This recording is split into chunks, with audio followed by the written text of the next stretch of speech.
this meeting of the 73rd session of the Texas A&M University Student Senate on September 2nd, 2020 at 7:03 p.m. We'll begin with a period of opening roll call led by Pro Tem Spur.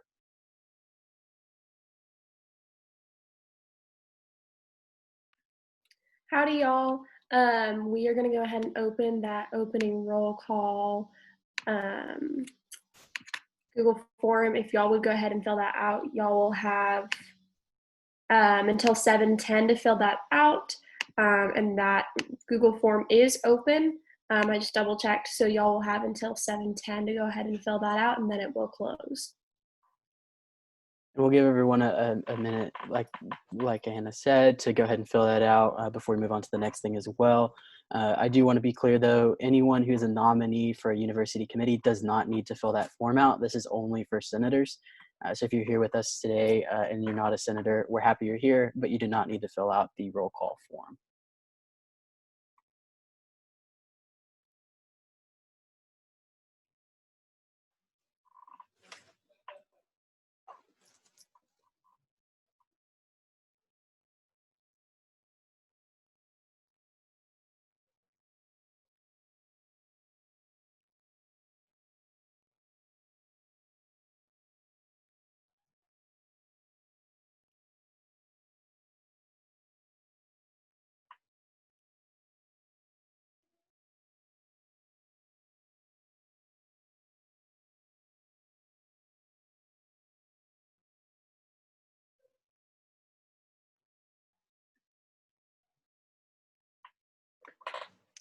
And with that, that form will stay open until 7:10, as Pro Tem Spur said, but we will go ahead and close that period of opening roll call and move into a period of invocation and the pledges of allegiance led by special guest Samuel Blackman on behalf of.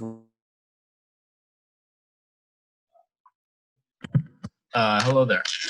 My name is Samuel Blackman, and as the speaker said, I am the Vice President of Ratio Christi. We're an organization dedicated to integrating reason, science, and the Christian faith. And I'm very honored to be here today and deliver this invocation. So without further ado, I will go ahead and say a prayer over this meeting. Dear Lord, thank you for bringing us here today, even over Zoom, and despite these peculiar circumstances. I pray that you would grant the Student Senate the gifts of reason and discretion during this period of time, and that you would watch over their decisions as they represent the student body. I pray that you would grant resilience and determination to the student body during this semester, and that you would protect us from COVID as we are taking many steps to prevent the spread of this disease. I pray that you would protect our professors and our faculty and those more vulnerable than us. I pray that we would see the semester, despite its unusual nature, that it would come to a successful close. In Jesus' name, amen. Once again, I would like to say I'm honored to be here, and thank you for your leadership during this time. I've also been asked to deliver the Pledge of Allegiance.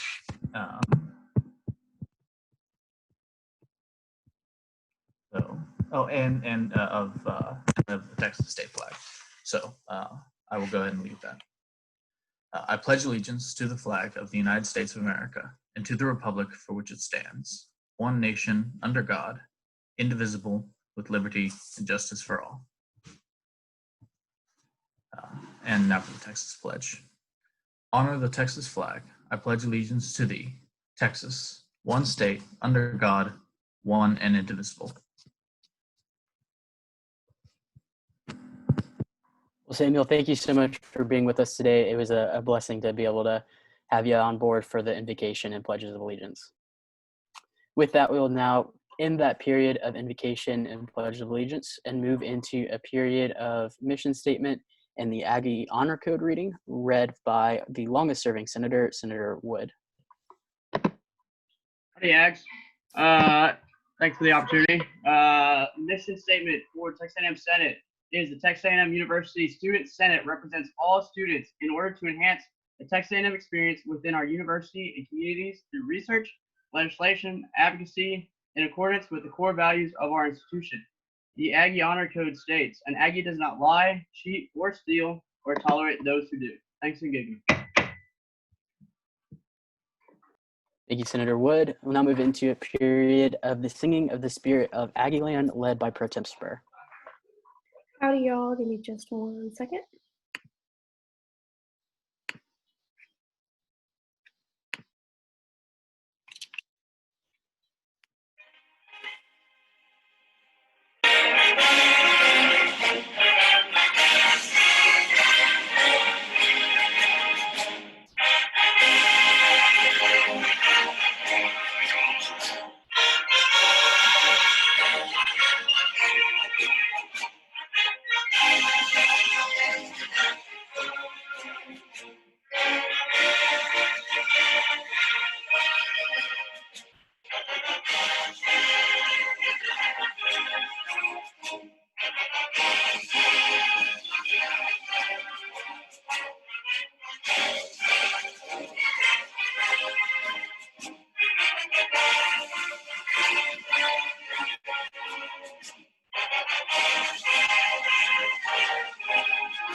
We'll now move into a period of open forum led by Pro Tem Spur. Howdy, y'all. Once again, it looks like we have one speaker for open forum. And that is going to be Catherine Wolf on behalf of COGSA, if I am saying that correctly.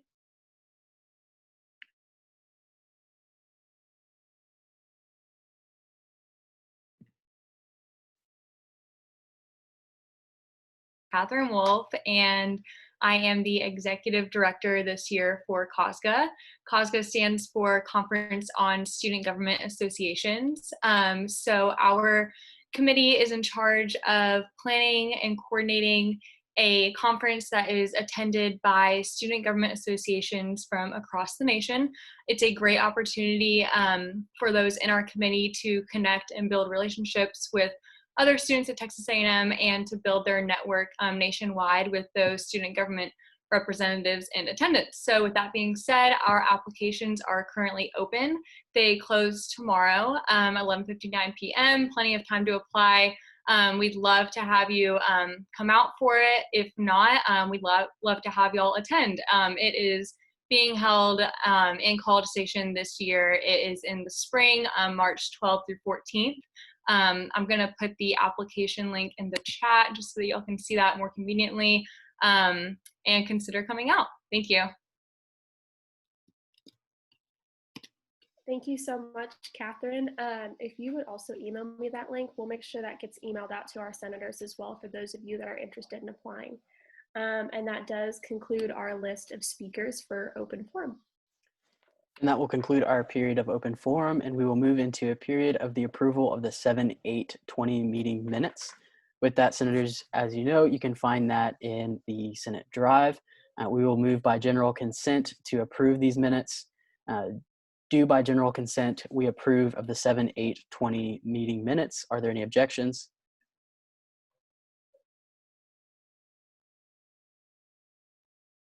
Seeing none, those minutes have been approved, and we'll now move into a period of university committee confirmations led by Vice President Nagarati. With that, the way this process will work is Vice President Nagarati will go through and read all of the names for everyone who's being confirmed for a university committee position tonight. After all of those names have been read, we will move by general consent, unless there are any objections, to confirm all of those nominees. Once it's confirmed, we will have the Chief Justice swear everyone in. With that, I'll hand it over to Vice President Nagarati.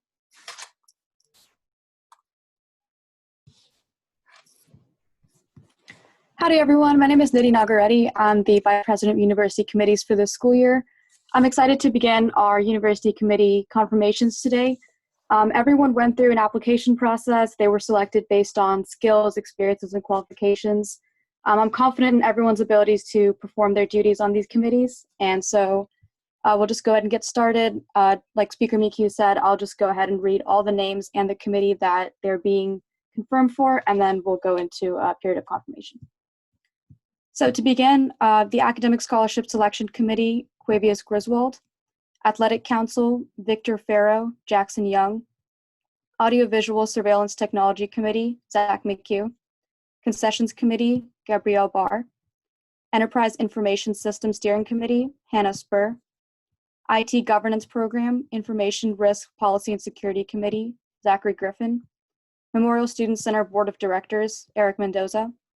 Rec Sports Advisory Council, Josephine Cowley, Noah Barth, Hunter Sayas. Scholarship Committee, Emily Leek.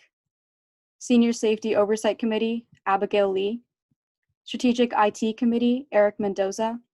Student Government Advisory Council, Eric Mendoza, Sam Jafaris, Nidhi Nagareddy, Cedric Matley, Megan Hine, Rebecca Lee, Zachary Griffin, Kara Maxwell, Oriana Coote, Ellie Conrad, Peyton Liebler, Daniel Ugurabide, John Teague, Fawaz Syed, Carrie Marbut, Helena McCrossan, Hannah Spur, Joshua Feldman, Carly Oldig, Iman Ahmed, Mike Rivera, Jacqueline Askew, Carissa McIntosh, Lily Piper, and Zach McHugh.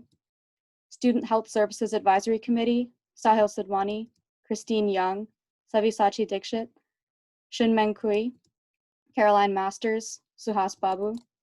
Student Leader Communication Group, Eric Mendoza, Zach McHugh. Student Organization Funding Assistance Advisory Board, Fawaz Syed, Cameron Castilleja. Student Rules and Regulations Committee, Cedric Matley, Jacqueline Askew, Megan Hine, Shayla Ramirez, and Ellie Conrad. Task Force on Campus Emergencies, Jordan Vick, Clayton Elbow, Eric Mendoza. Teaching and Transformational Learning Technologies Committee, Travis Cantwell. Transportation Services Advisory Committee, Zach McHugh, Eric Mendoza. Undergraduate Academic Appeals Panel, Laura Holloway, Naima Sena, Megan Cherry, Ashley Griffin, Richa Shah, Blake Slinkard, Jordan Mitchell, Mia Tucker Cesar, Sneha Manoharan, Holly Thill, Hannah Myers, Phoebe James, Detrajan Moore, Aditi Mani, Jackson Ames. Undergraduate Curriculum Committee, Ellie Conrad, Sam Jafaris. University Disciplinary Appeals Panel, Lexi Johnson, Brian Baer, Jose Portela, Evelyn Jones, Elise Patel. Emily Guerrero, Gunnar Smith, Monique Toby, John Lazar, Annabella Lopez. University Library Student Advisory Committee, Zach McHugh, Eric Mendoza, Bethany Enfield, John Brockman, Kesley Pratka, Ruth Mitchell, Hannah Tan. W&C Course Advisory Committee, Joseph Rogers, Lauren Bonicaro, and University Advisors and Counselors, Hannah Spur. That concludes all our confirmations for this meeting. Thank you, Vice President Nagarati. With that, we will move by general consent to confirm all of the nominees from tonight for their positions on university committees. Do I see any objections to general consent?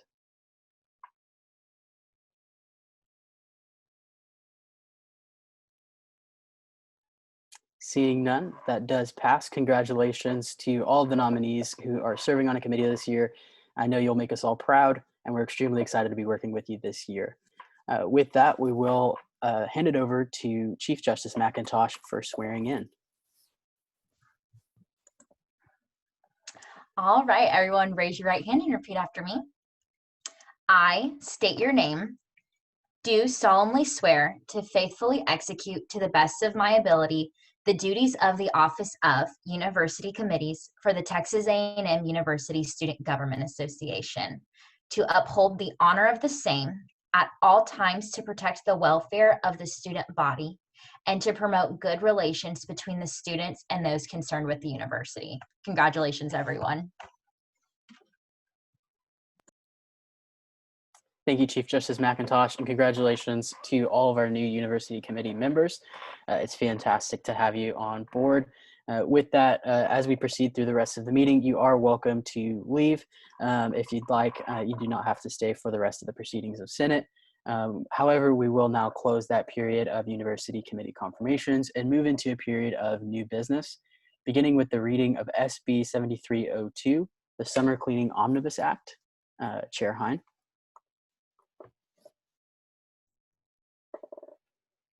Alrighty, howdy Senate. So since this is a first reading, I'll just go ahead and give a short little presentation and save us all a little bit of time. So during the summer, I decided to go through the code, make sure it's up to date, and I found a few little discrepancies and things that we can kind of fix early on in the session that'll make my job a lot easier throughout the session. So back in the 70th session, they passed a piece of legislation that repealed the Title VI, the agreement to the student body president. Unfortunately, they did not remove another piece that mentioned it.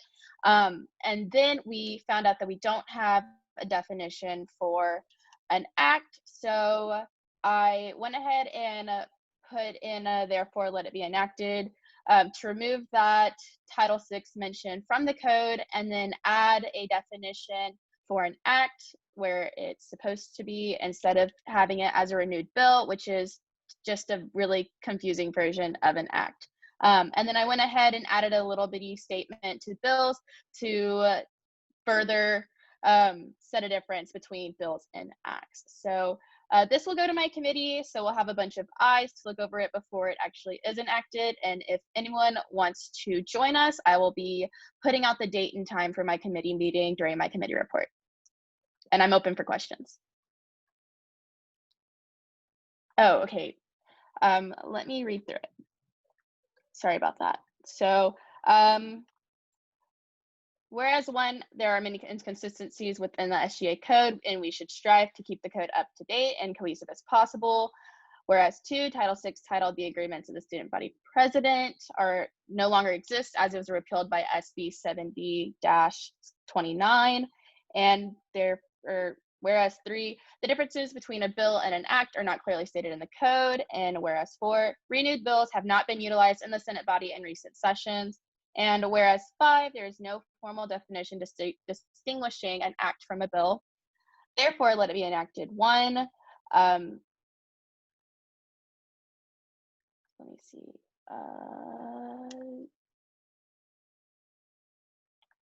Oh my goodness, it just froze on me. I'm so sorry, guys.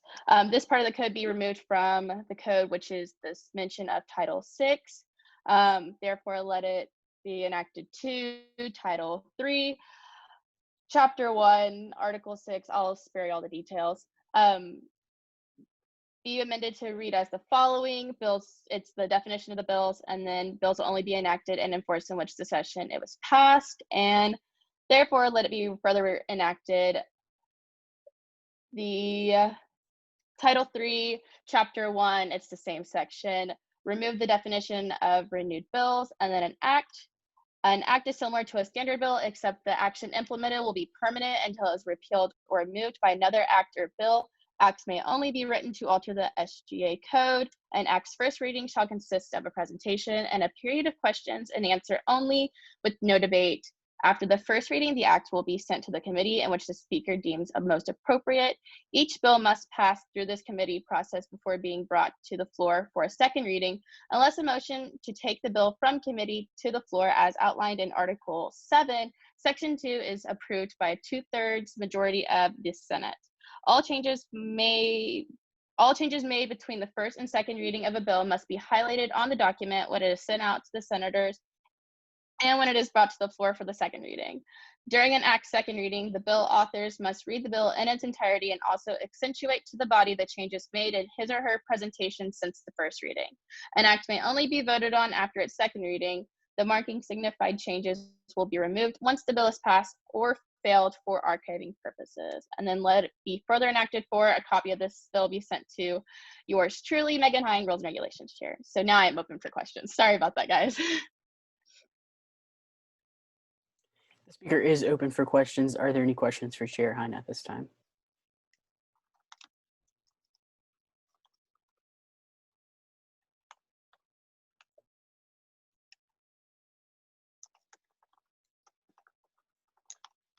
Seeing none, that will conclude the period of question and answer, and we will move to put this bill into the Rules and Regulations Committee.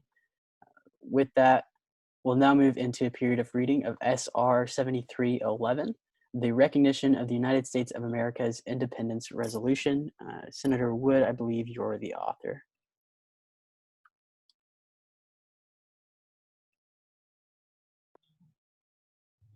Yeah, if you could unmute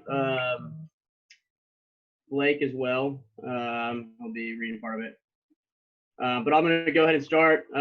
Recognition of the United States of America's Independence Resolution, a resolution celebrating the United States of America's independence and honoring those who have served to protect the freedom all Americans enjoy. Introduced by myself and Blake Martin. Whereas one, this year of 2020, the SGA Senate is holding meetings in the summer, so it seems fitting to use this opportunity to recognize the sacrifices related to July 4th, 1776. And whereas two, the United States of America declared her independence from Britain on July 4th, 1776, as that is when the Congress adopted the Declaration of Independence. And whereas three, each year on July 4th, as a nation, we celebrate the independence as it is a constant reminder of the freedoms that all individuals have. And whereas four, the United States of America is still considered one of the most free and opportunistic countries in the world.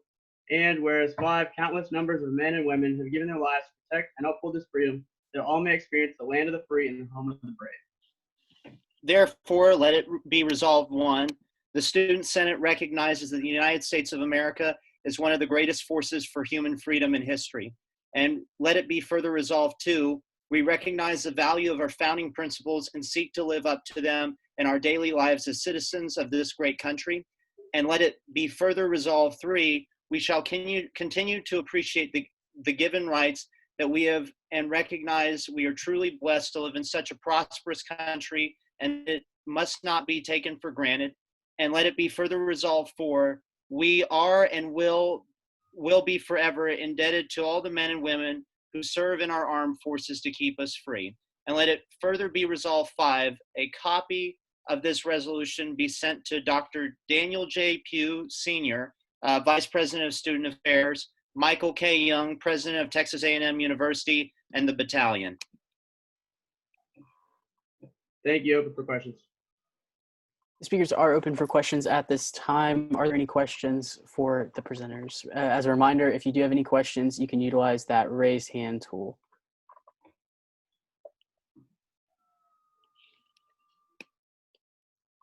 Chair Syed.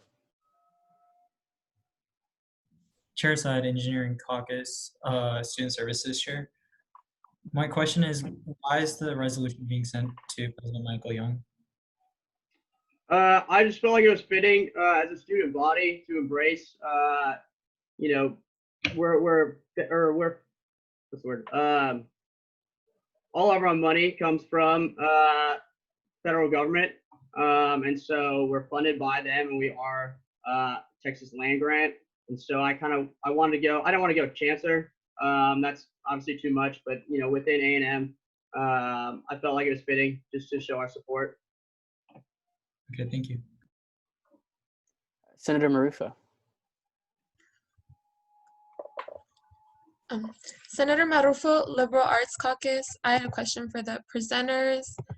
My question is, would y'all be open to a few word changes? So in whereas two, instead of her, it'd be its, and then let it be resolved for, instead of men and women, it'd be changed to individuals. Is that something that y'all are like open to, or is out of the question? I'm not technically, and many countries have done this. They refer to their home state, or I guess home country, as a she. I've read up on that, and it is a recognized worldwide saying to refer to the country as a she. And then for just within the Army, we recognize, I can't speak for all armed forces, but I know just in the Army, we refer to those individuals in the military as men and women, and it is stated men and women. Are there any other questions for the presenters at this time?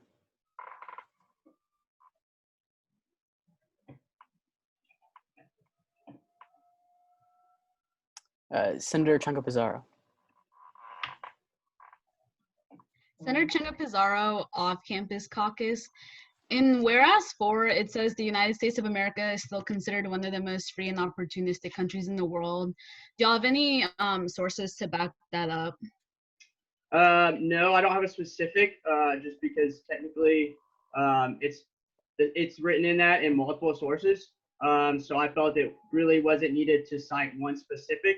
You can really look that up in Google, and multiple sources will say that the United States is still one of the most free and opportunistic countries. So it's not really kind of like, we want to cite our sources. I agree. Kind of go into like the plagiarism and whatnot, kind of taking that aspect. But if it's well known and written amongst a lot of sources, I really didn't feel like the need to cite a specific source.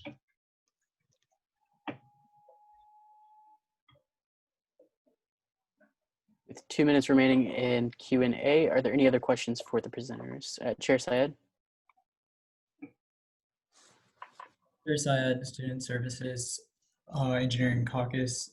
Senator Wood, I had a question of, for being the most free country in the world, what would you define in terms of ranking that would be? Pretty much anything you can think of. Is this based off this resolution, or you're just wanting in general? Just all right, permission to back and forth. Permission granted. Thanks. I mean, it's ranked it's ranked throughout a bunch of things online. Some websites, will say, oh, just opportunity, happiness, general wealth. Some might say that. Otherwise, will be like quality of life, or land grant, and like how much land you have. So it really kind of encompasses everything. I really would say I can't pick a certain. If I may speak to that, Senator Wood, Senator Martin of the Liberal Arts Caucus. According to Business Insider, the 10 largest economies of the world, in regards to a senator's earlier question, in regards to Senator Chunga Pizarro's question, is that the United States is #1 in GDP. So that is what gross domestic product is a big deal when it comes to the largest economies. As well, according to the NASDAQ, 5 largest economies in the world is the United States at #1. So in regards to prosperity, that is a big factor when looking at it. So those are the 2 sources that I would necessarily read into if you have the time. But in regards to prosperity, I don't have one speaking upon freedom, but definitely in regards to prosperous nations, that's what we have for that. We realize that there's so we're actually out of time in that period of question and answer. The clock just ticked, so we're actually going to have to go ahead and close that period of question and answer and move into a period of debate, beginning with debate against. Do I see any debate against? Senator Syed? Chair Syed, excuse me.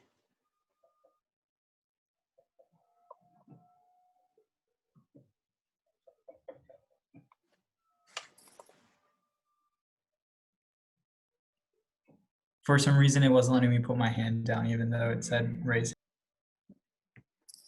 Gotcha. Okay, perfect. So we will move on. Senator Marufo, you have the floor. Senator Marufo, Liberal Arts Caucus. I moved to. Oh, it's been a while. Hold on. I apologize. I moved to amend the resolution in therefore let it be resolved to changing the words citizens to residents. And I say this only because we'll recognize that even if people don't have citizenship, they are still able to have rights within this country, it being the most prosperous and most free and big economy, that even residents are allotted those freedoms. So that's my amendment. Do I see any seconds to the motion to amend? Seeing multiple seconds, we'll now move into a period of debate on this amendment. If you could please send the wording of your amendment to Pro Tem Spur to be put into the legislation.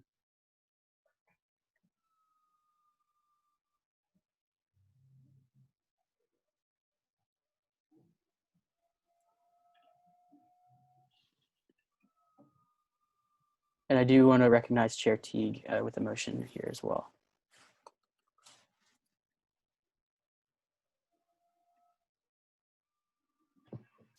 Thank you, Mr. Speaker. Chair Teague, Finance, College of Ag and Life Sciences Caucus. Mr. Speaker, I move the previous question on the motion, or excuse me, on the amendments and the pending motion. Do I see any seconds? Seeing multiple seconds, we'll move by general consent to move the previous question on this amendment, which would remove debate from this amendment, and we would vote directly on the amendment after that. Are there any objections to this motion? Seeing none, that motion does pass, and we'll now move into voting. We'll move by general consent unless there are any objections to amend this piece of legislation so that it reads, and let it further be resolved to that citizens be residents instead. Are there any objections to this amendment?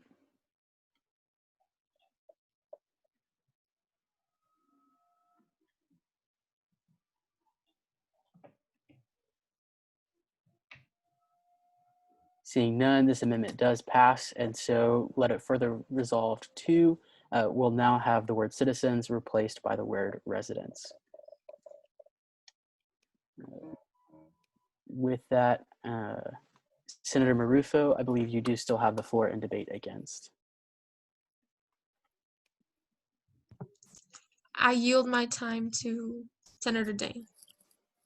I do want to stop 1 second here before we go to Senator Dang and acknowledge the point of order from Chair Teague. Is there a previous question or what?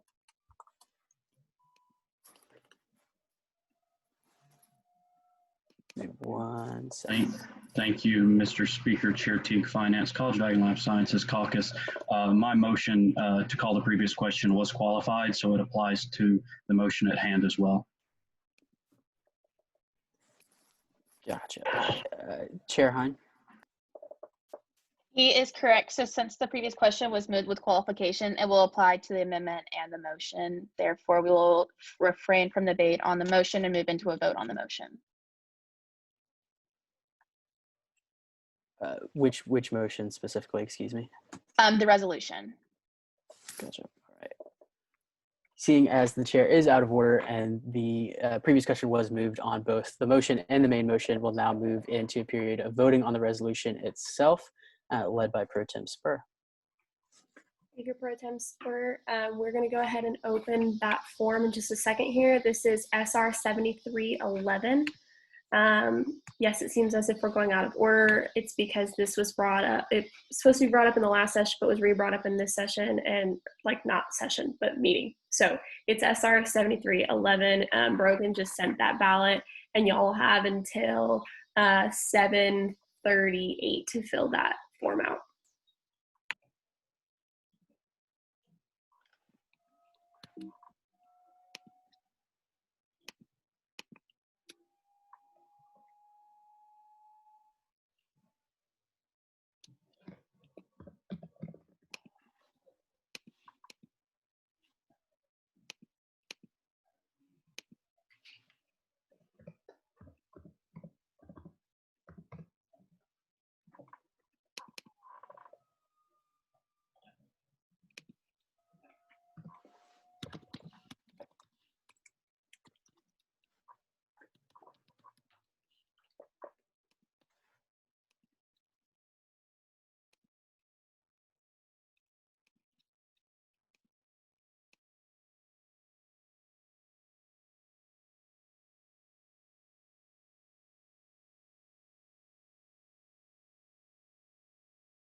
All right, we're going to go ahead and close that form. Give me just 1 second to get the final tally.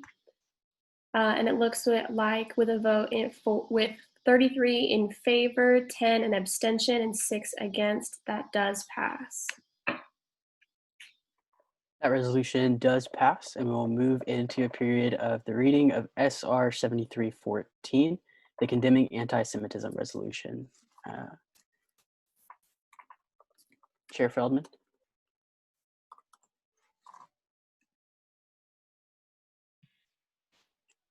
Howdy, Senate. This is the condemnation of anti-Semitism resolution. It's a resolution to condemn a recent rise in anti-Semitism overall throughout the world in the United States that has really affected a lot of students, Jewish people throughout the U.S. and the world. All right. Whereas one, in the past few months, incidents of anti-Semitism have been increasingly on the rise. This summer, with many Aggies no longer present in College Station and currently residing at home, many members of our Jewish Aggie community have been experiencing and continue to experience profound anti-Semitism throughout the United States. And whereas two, Jewish Aggie leaders and liaisons such as former Constituency Affairs Chair and current IFC President Colton Mandel, former Rules and Regulations Chair and current Associate Justice Evan Berger, and former Legislative Relations Chair and current Aggie APAC Campus Liaison John Ryan Rodriguez came together to join the authors and senators in acknowledging and taking a call to action against the rampant anti-Semitism occurring within our current society today, and join our senators in calls to address anti-Semitism on campus and within our daily lives. And the resurgence of anti-Semitism remains a threat to all freedom-loving people and strikes at the heart of American character, ideals, and the Aggie core values, which vehemently opposes racism and anti-Semitism. And according to current statistics from the FBI and United States government on hate crimes, 57.8% of all religious hate crimes within the United States are directed at Jewish minorities, which only make up an estimated 1.5% of the United States population, representing a massive disparity. And within 2020 alone, over 3,566 incidents of anti-Semitism have been reported. This includes 11 extremist murders, 14 terrorist plots and attacks, among a plethora of other incidents that have made national headlines. With Anti-Defamation League reporting that incidents of anti-Semitism have risen by 57% since 2017. And in 2019, the Anti-Defamation League tabulated 2,107 anti-Semitic incidents, which represented a 12% increase from incidents that were reported in 2018. This is the highest number of anti-Semitic incidents on record since the ADL began tracking anti-Semitic incidents in 1979, with over 186 incidents at college campuses and universities in 2019.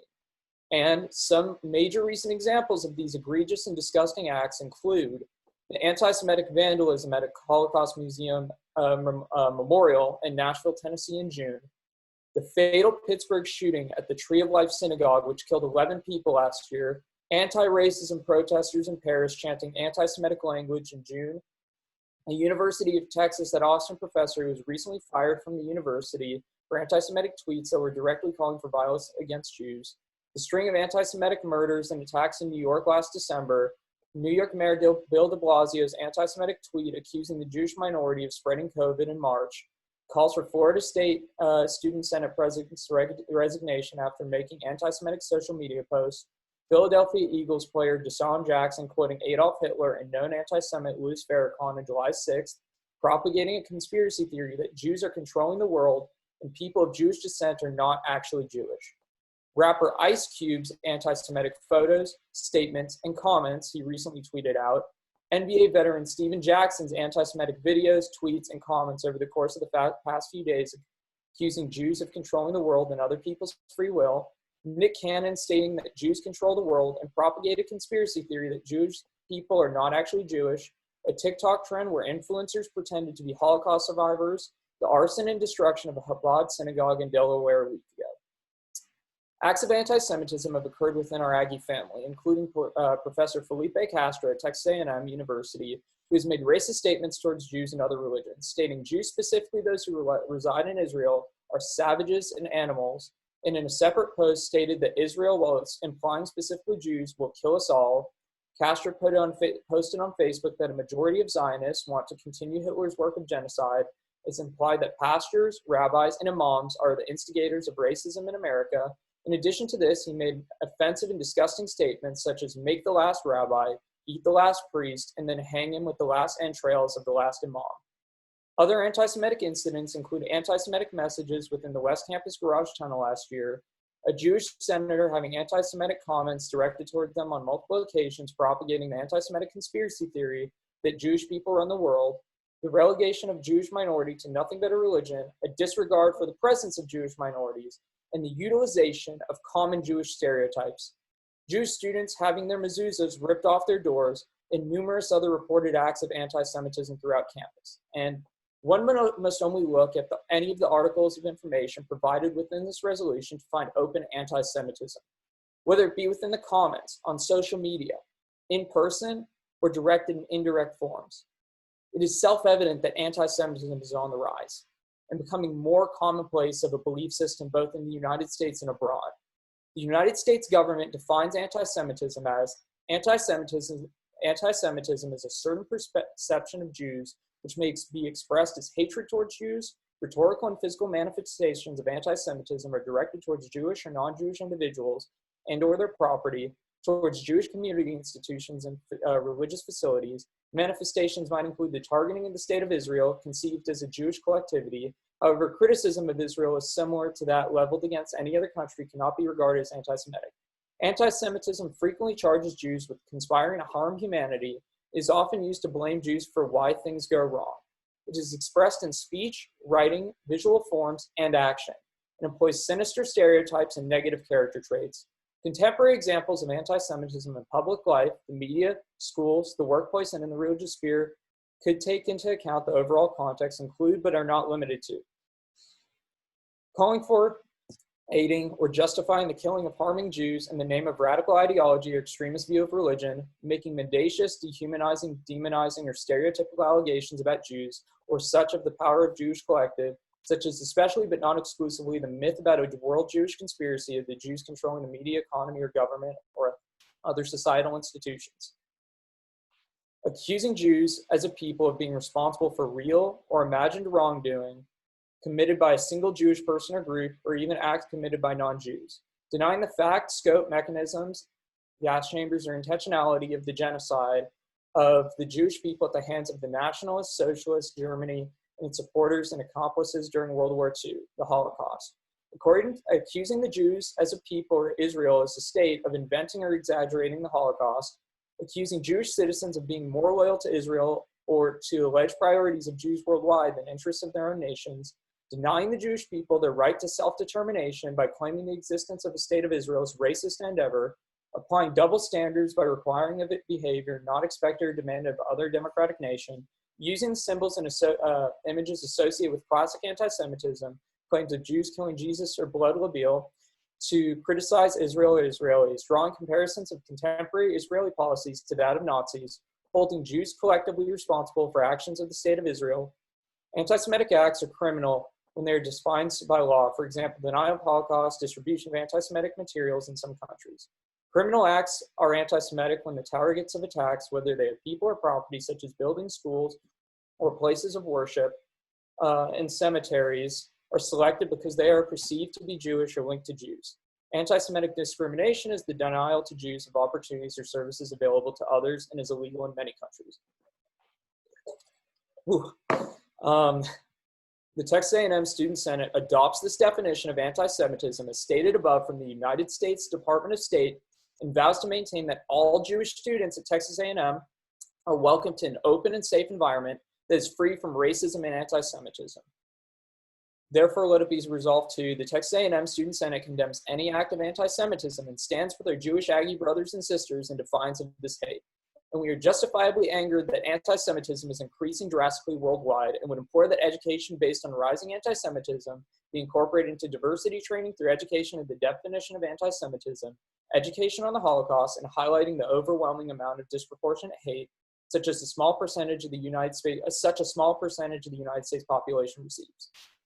Texas A&M Student Senate will task the Diversity and Inclusion Committee and Commission to explore steps to reduce anti-Semitism on campus and within the Bryan College Station area, and to educate on the history of anti-Semitism and dangers to its resurgence present in the contemporary period, including education on the Holocaust, its horrors, into the regular curriculum, and task the committee and commission with deterring any anti-Semitism to present itself within the Texas A&M Student Government Association or on campus.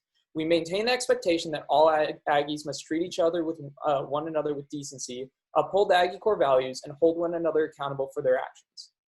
In accordance with this, the Texas A&M Student Senate asks that some form of disciplinary action be levied against Dr. Felipe Castro by the university administration. We do not promote the censorship of free speech, but Dr. Castro is an employee of this university. We cannot expect students from all faiths and beliefs that Dr. Castro is attacked to be educated by an individual who's promoted direct hatred towards all students on this campus and a blatant disregard for the university's core values. We cannot allow this vile rhetoric to be promoted on campus, nor allow this to be an example that this behavior is acceptable from anyone at Texas A&M. And Aggies are not anti-Semitic. They do not condone anti-Semitism. They do not stand idly by while anti-Semitism is occurring. They do not allow other Aggies to promote anti-Semitic ideas and values. And they most importantly do not allow hatred and persecution to continue, and will stand up against anti-Semitism to ensure the genocide and persecution of race of people will never occur again. Copy of this resolution be sent to Chancellor John Sharp, President Michael K. Young, Dr. Daniel J. Pugh, the Eagle, the Battalion, the Anti-Defamation League, Texas A&M Chabad Jewish Center, the Texas A&M Hillel Jewish Student Senate. And I am open to questions. The presenter is open to questions. We'll start with Chair Syed.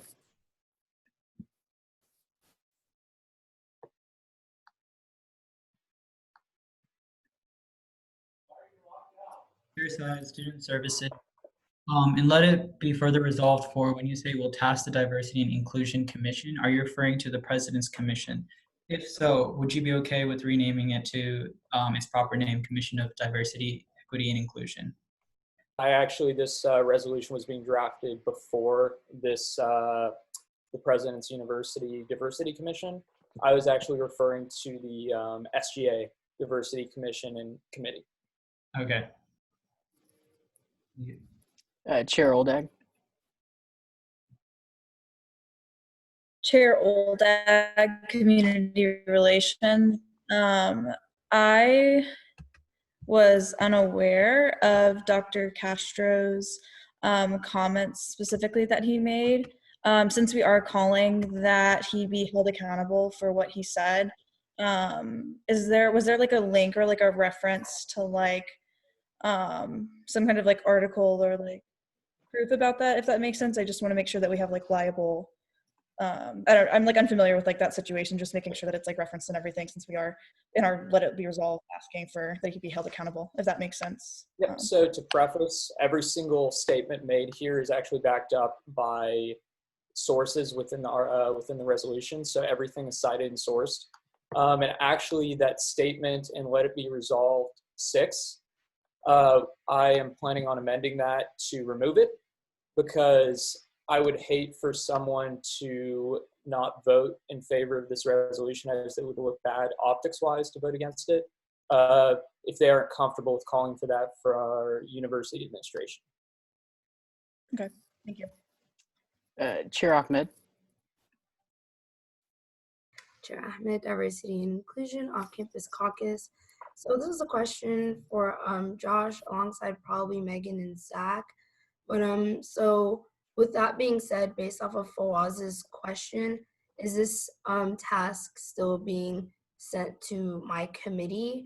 And then with that, I guess the two-parter for this, I guess for Megan and Zach, would be, can my committee be tasked in a resolution, or would that need to be a bill? So just as a bit of housekeeping, for the question addressed to the chair or anyone other than the presenter, it will have to be a point of information or point of inquiry. However, if the presenter would like to answer the first question addressed to the presenter.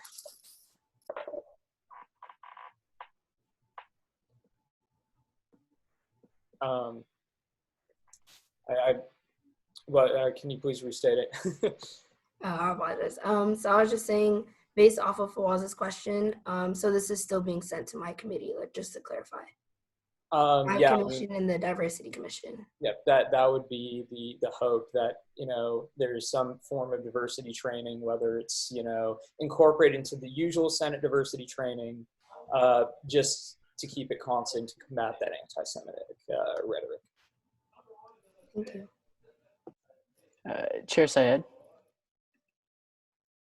Chair Syed, Student Services. I wanted to clarify, you said you were going to let it further be resolved 6. Are you also considering removing the portion previous anti-Semitic incidents in whereas 7? Those are still considered anti-Semitic. In my opinion, those statements are still indefensible. The only reason whereas 6, or let it be resolved 6, is being removed is because the purpose of this is to acknowledge anti-Semitism and to seek resolutions to it and to stand up as a student senate and call it out. And so I would hate for people to not be comfortable with asking for disciplinary action to Dr. Castro, but no, his previous statements are anti-Semitic in nature. All right, and part of that also is our second part. Unfortunately, there was no permission granted for a follow-up, so we'll go to Senator Marufo. Senator Marufo, Liberal Arts Caucus. My question to to Chair Feldman, I apologize, is in a part where, in whereas 7, where Professor Castro is quoted, in one of the quotes, I was looking at one of the sources, in specifically where he calls residents of Israel savages and animals, he seems to be criticizing how they are treating their Palestinian residents.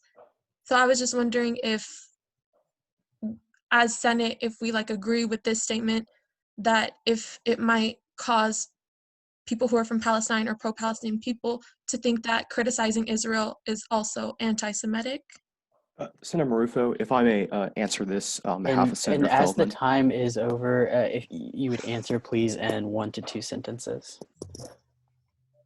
One moment, I'm pulling up the portion where he says this in particular. Dr. Castro. I am going to have to stop you again. I apologize for a motion from Senator Farrow.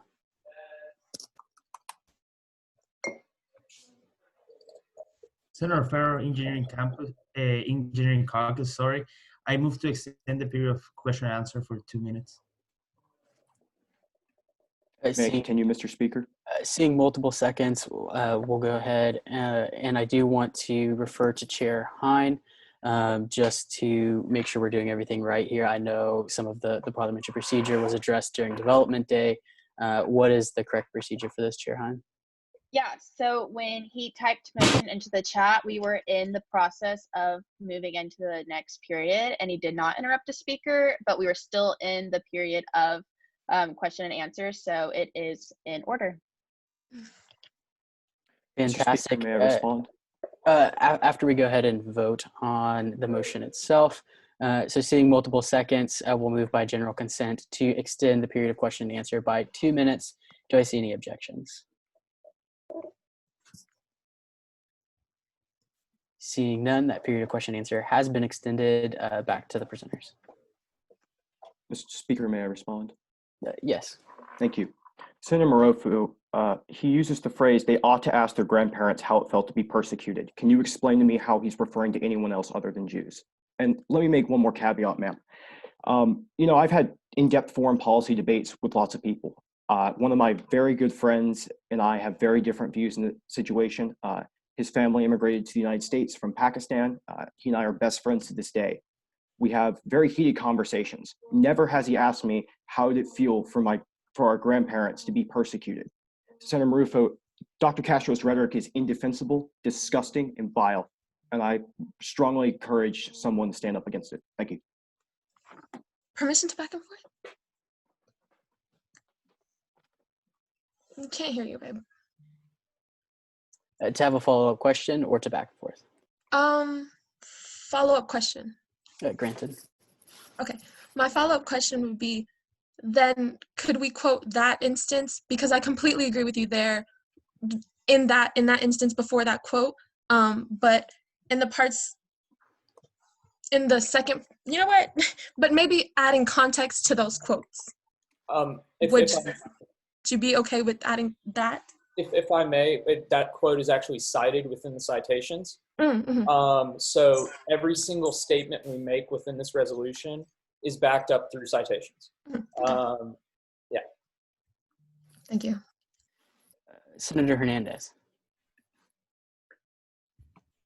Senator Hernandez, Liberal Arts Caucus. Looking at the source for the footnote of 15, citing whereas 7, would you be open to changing that source to more of a non-biased, non-partisan source, as Turning Point USA is a conservative source? I am open to changing that as long as it still has his full statement there.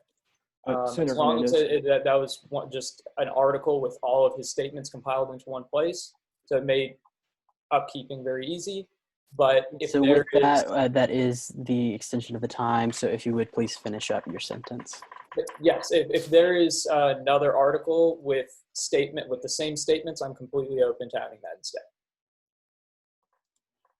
And that will conclude our period of question and answer, and we'll now move into a period of debate, beginning with debate against.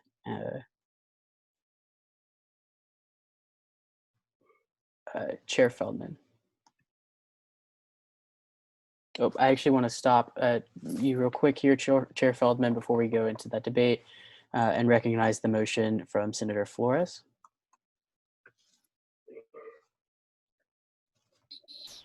Senator Flores, Off-Campus Caucus. I move to add myself and any other senator who would like to be added as a sponsor to this piece of legislation. So unfortunately for that motion to be made, you first have to have the floor within debate. So once we go back into that period of debate, after Chair Feldman cedes his time, if your hand is up and you're seated the time to, then you can make that motion there. Chair Feldman, you do have the floor.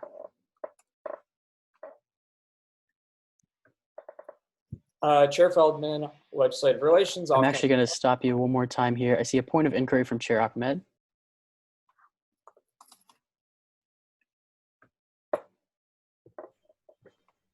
Chair Ahmed, Diversity Inclusion, Off-Campus Caucus. So I just wanted to bring up my question that I should have asked as a point of information for Chair Hein.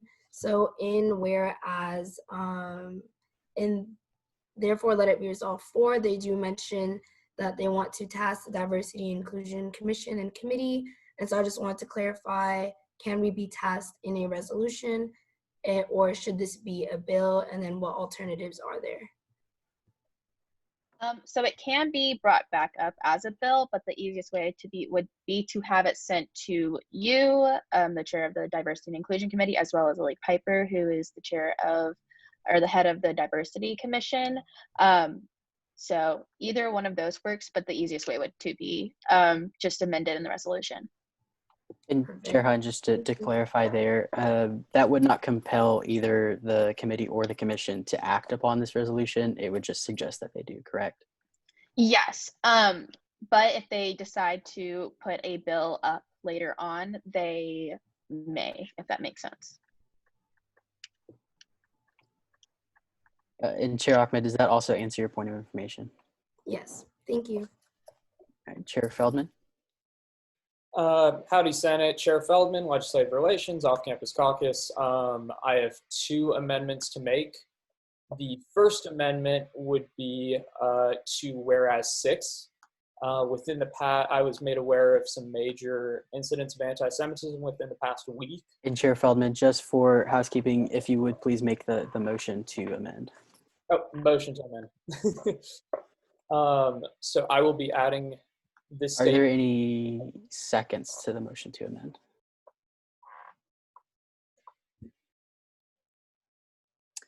Seeing a second, Chair Teague.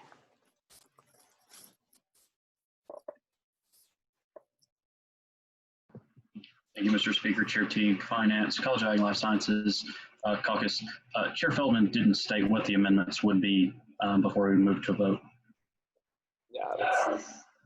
Seeing that is correct, Chair Feldman, if you would please state the amendment in its entirety, and the chair is out of order. So the amendment would be placed within whereas 6 at the end, and it would be the vandalism. It would be adding to the list of anti-Semitic incidents the vandalism of the New Mexico Holocaust Museum on August 5th. Indiana high school students forming a human swastika and utilizing Nazi salutes in late August. A bomb threat at a Virginia synagogue on August 21st. A South Carolina Holocaust memorial was vandalized in late July. The resignation of USC's student government vice president due to anti-Semitic bullying. An anti-Semitic banner hung over the 405 freeway in Los Angeles on August 22nd. A bomb threat at Brandeis University on August 20th. The vandalization of a West Hollywood synagogue in early August. And Hitler was right flyers posted throughout Arizona State University on August 31st. And the second amendment would be striking, let it be resolved 6. So we'll go ahead and move forward with one amendment at a time. So on that first amendment, do I see any seconds? And Chair Oldag with the point of inquiry. Withdrawn. All right, withdrawn. Do I see any seconds to the motion to amend? A point of order, Yes. Chair Hein, Rules and Regulations. So the amendment can actually be considered as one amendment. If people do agree with one and disagree with the other, a motion to split the question can be brought upon, but we can consider 2 amendments at one time since it is still a motion to amend. All right, and Chair Feldman, is that the purpose here? That is fine. Yes. So we will consider both amendments at once. I thank you, Chair Hein, for the correction. Do I see any seconds now that we know we are going for both of these amendments at once? Seeing multiple seconds, we will now move into a period of debate on this amendment. If you could please send the wording into Pro Tem Spur to be put into the resolution on the drive.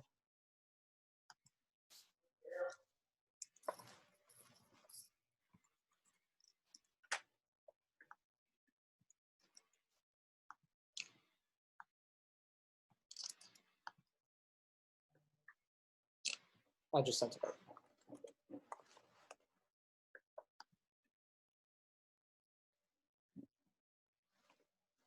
And Pro Tem Spur, if you give me a thumbs up when that is in there. Pro Spur, point of clarification, it's not the word I need, but Josh, where are you wanting this to go in the resolution? It would go at the end of whereas 6, so it'd be adding to the list. End of whereas 6. Thank you. Sorry, I just wanted to clarify.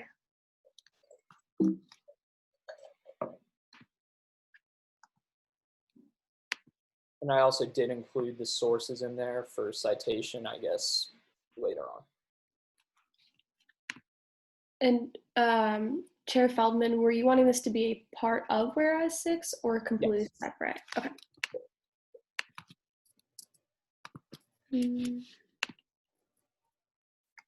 Could you email me that? It's not letting me copy it out of the Zoom chat. I apologize.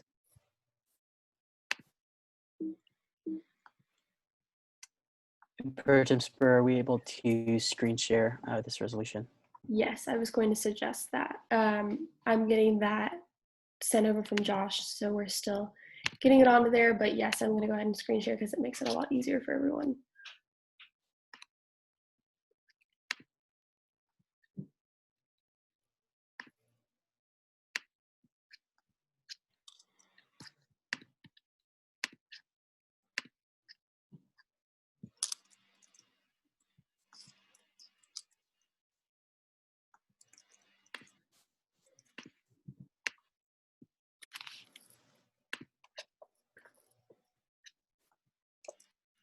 Chair Feldman, were you able to email that over to me? It should be in your inbox. Which one? Pro Tem. Thank you.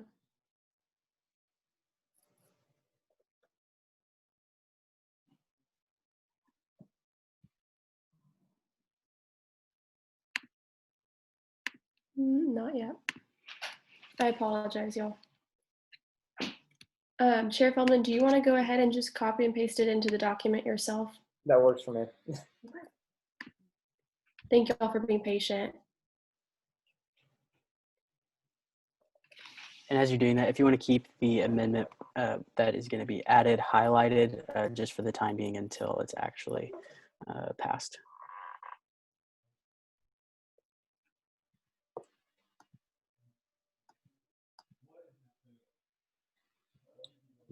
Thank you, Chair Feldman.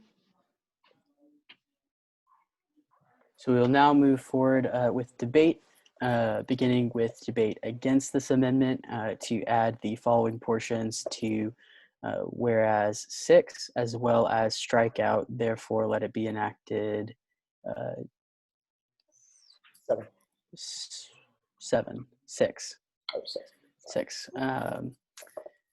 With that, Senator Wood, you have the floor in debate against. I rescind mine. I apologize for after this one. Do you yield your time to? I yield my time to Senator Syed. Chair Syed, you have the floor. Chair Syed, Student Services. I move to amend the motion by striking in whereas 9 the statement denying the Jewish people their right to self-determination, example by claiming that the existence of a state of Israel is a racist endeavor. So with this amendment, just for clarification, are you striking out all of whereas 9 or just the sentence mentioned? The sentence mentioned. Point of order from Senator Wood.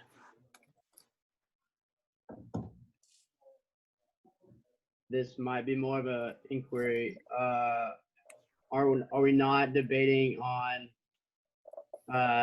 Chair Feldman's amendment that he made specifically? So this amendment is an amendment to the amendment, if that makes sense. So it's going to amend what Chair Feldman is doing so that the amendment would pass if voted on with both the changes that Chair Feldman made, as well as if this amendment passes, the change that Chair Syed is asking for. Roger. So with that, with the point of order, Chair Teague.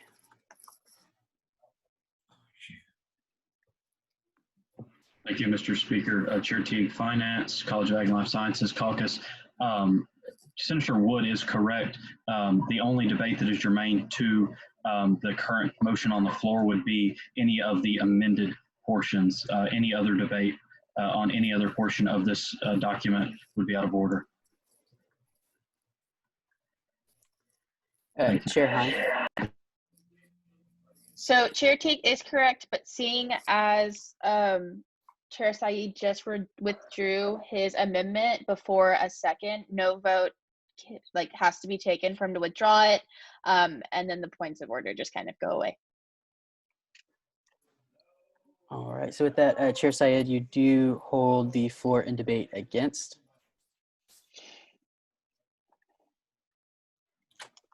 I forgot the exact phrase, but I give it back to the speaker. The floor has been yielded to, and that will conclude the period of debate. Again, so we'll go into a period of debate 4. Do I see any debate for this amendment?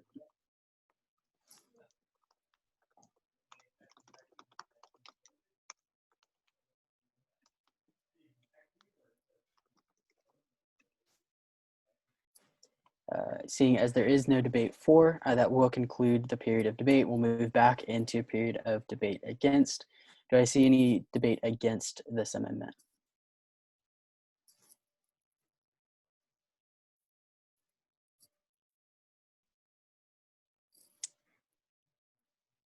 Seeing none, that does mean that this round of debate is one-sided, and that will conclude our period of debate on this amendment.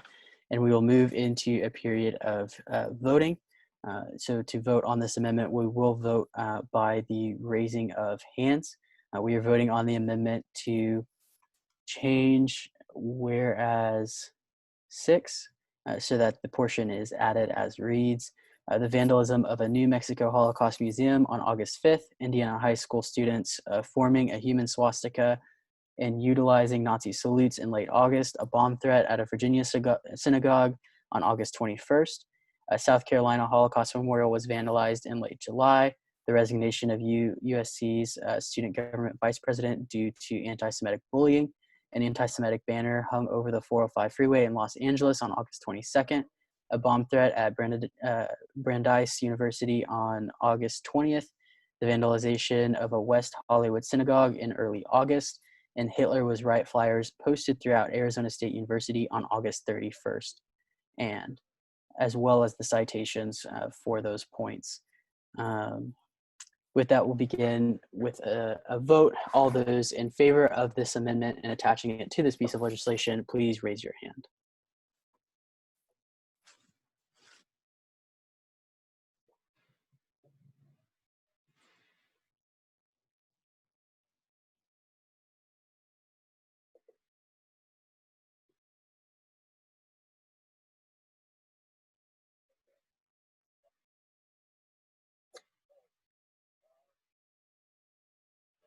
Lower your hands.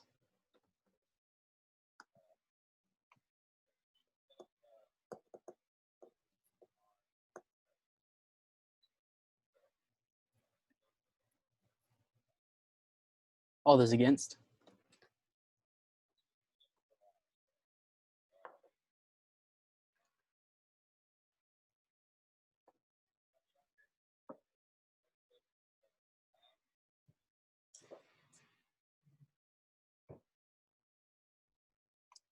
And seeing none against, this amendment does pass by a vote of 28-0.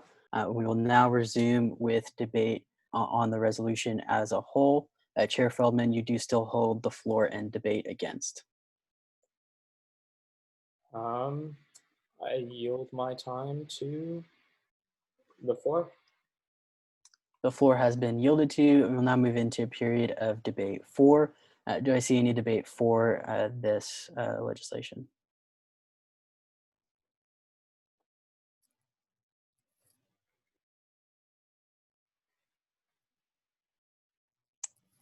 Pro tempore Spur. Howdy, Speaker Pro Tempore Spur. I'm speaking in favor of this just because I know there are some people that still want to sponsor this and add themselves. So we have to go back into debate against to do that. So that's why I am speaking in favor. Also because this is a great resolution. I yield my time to the floor. The floor has been yielded to. That will conclude the period of debate for, and we'll move back into another round of debate, beginning with debate against. Senator Wood, you do have the floor. Senator Wood, College of Engineering. I have a motion to add myself and any other sponsors that want to add to sponsor. Seeing multiple seconds, are there any objections to moving by general consent to add Senator Wood, as well as any senators who fill out the form on the drive as sponsors to this piece of legislation?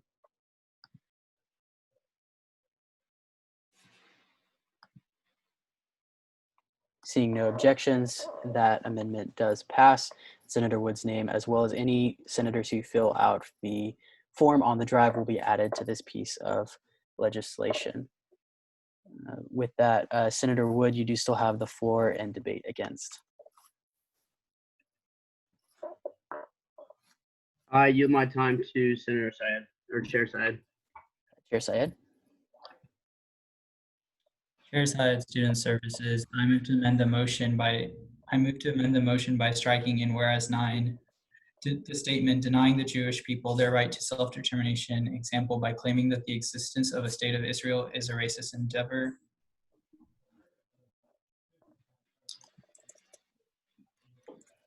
Seeing a second, we will move into that period of debate. Pro Tem Spur, if you could please screen share once more and highlight the selected portion.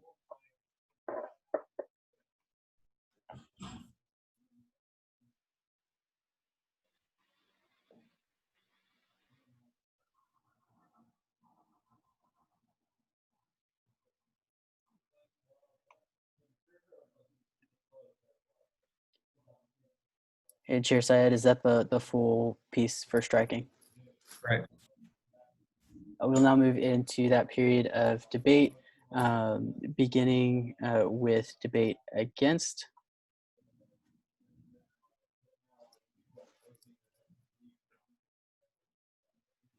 Chair Teague with a motion.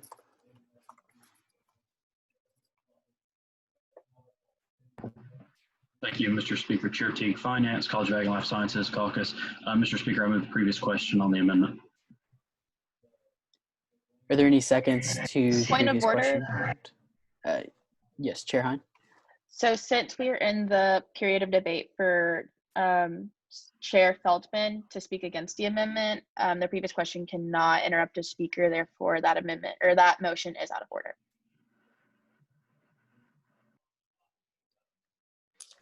The motion is out of order and will be stricken. Chair Feldman. Chair Feldman, Legislative Relations Chair, Off-Campus Caucus. I would like to state that this is the official definition of anti-Semitism by the National Holocaust Association, as well as the United States government and State Department. I didn't personally write this. I do think that it would be I think it would be very counterproductive to start amending definitions that are official by the U.S. government, as well as the fact that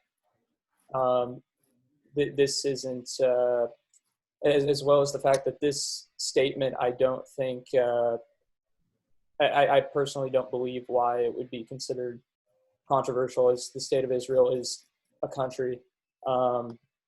Whether it's controversial or not, the actual statement does say, however, criticism of Israel similar to that leveled against any other country cannot be regarded as anti-Semitic.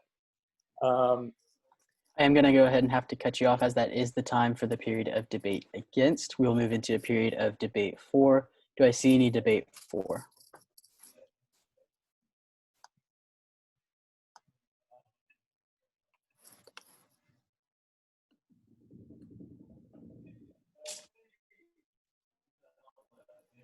Chair Syed.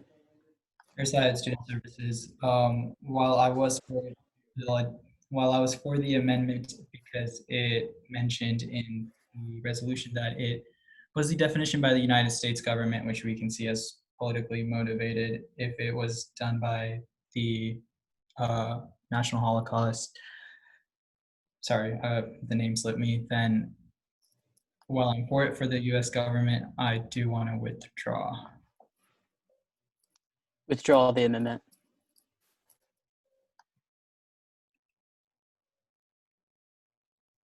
Yes. That motion has been withdrawn, so we will go back. Order. Yes. So since the amendment did receive a second, it would have to be withdrawn out of a majority vote for, like, it has to have a majority vote to be withdrawn from the Senate body. So we would have to vote in order to withdraw it. Fantastic. The chair does stand out of order. Once again, I appreciate you, Chair Hine. And we will, by general consent, move to withdraw this amendment from consideration. Do I see any objections?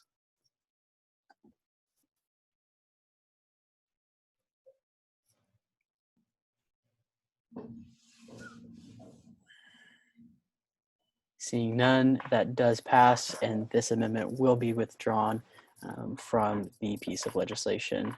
We will go back into that period of debate against.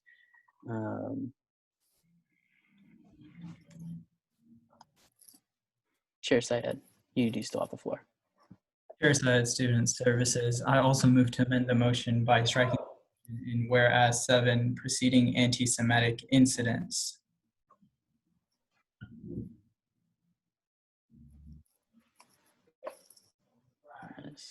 Seven. And Pro Tem Spur, if you could please highlight that. Do I see any seconds to that motion?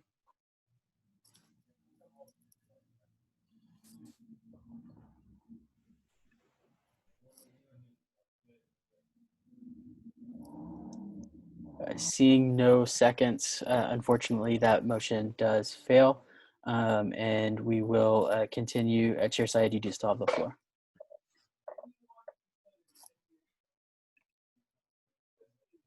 I yield back to the speaker, the floor. The floor has been yielded to, and we'll now move into a period of debate for. Do I see any debate for?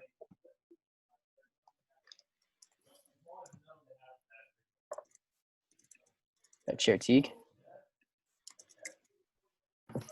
Thank you, Mr. Speaker. Chair Teague, Finance, College of Ag and Life Sciences Caucus. Mr. Speaker, I move the previous question on this resolution. Do I see any seconds? Seeing a second, we will, by general consent, move the previous question and proceed directly to voting. Do I see any objections to general consent? Seeing an objection, we will move to voting by raising hands. All those in favor of moving the previous question, please raise your hand.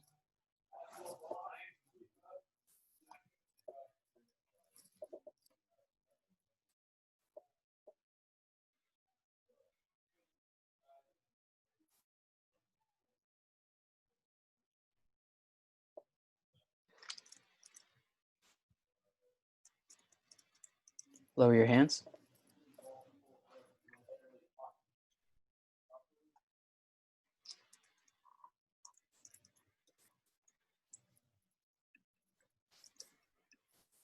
And all those against?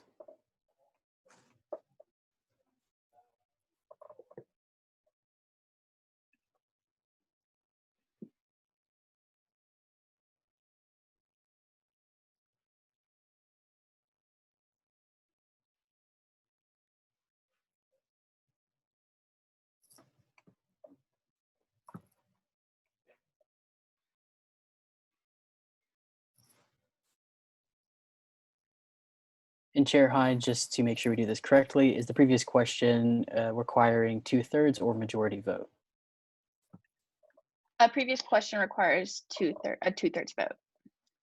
Then that motion to move the previous question does fail by a vote of 14 to 11, and we will continue with debate. That period of debate 4 had just closed, and we will now move into a period of debate against. Do I see any debate against? Point of information from Chair Jeffress.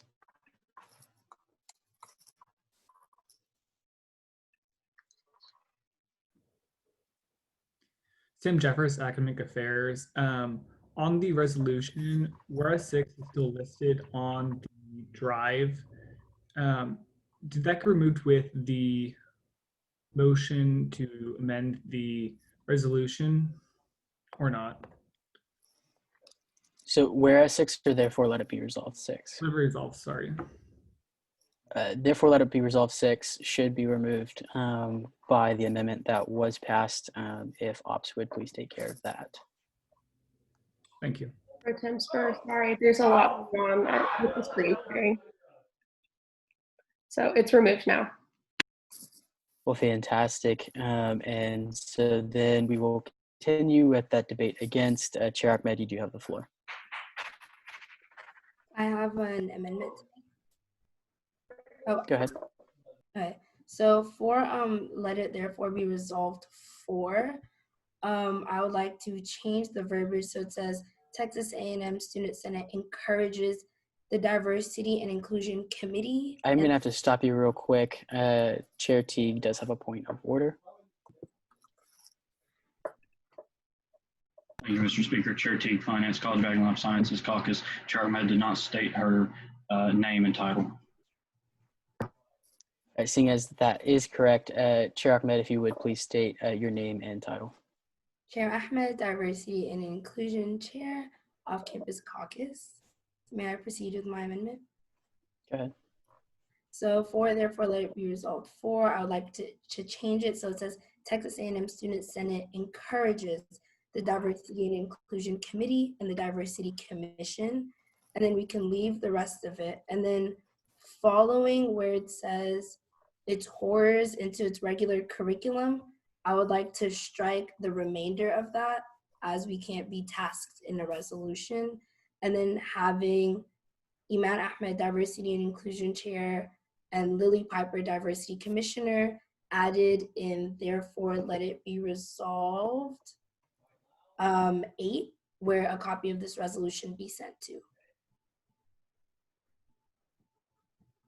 So just to clarify, we have all of the changes. will task will be changed to encourages, and then the also final needs to be sentence will be stricken from the resolved, and then 2 recipients will be added in the let it further be resolved 8. There is one more correction that you missed. It's the Diversity and Inclusion Committee and the Diversity Commission. It's 2 different names, so we just want to make sure we're being correct.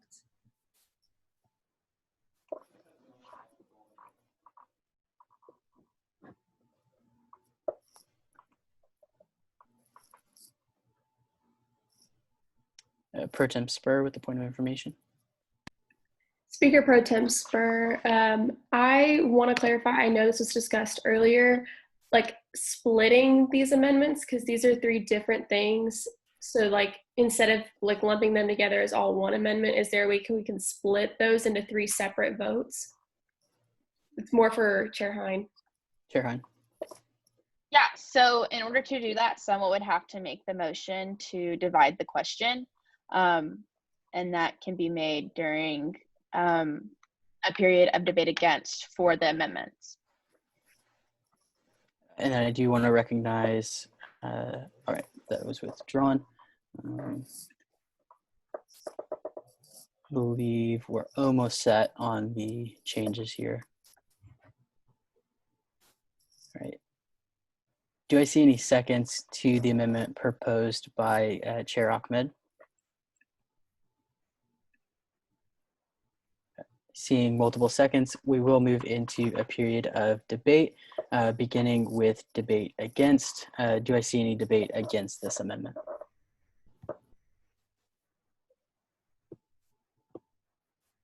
Chair Oldag with a motion.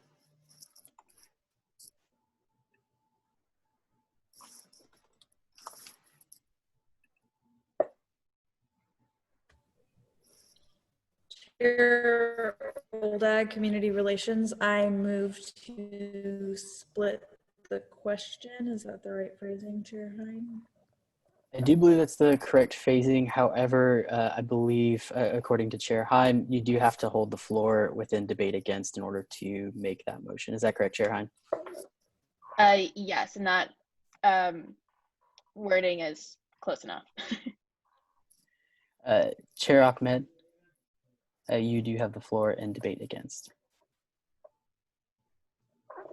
Debate against for my amendment or just in general?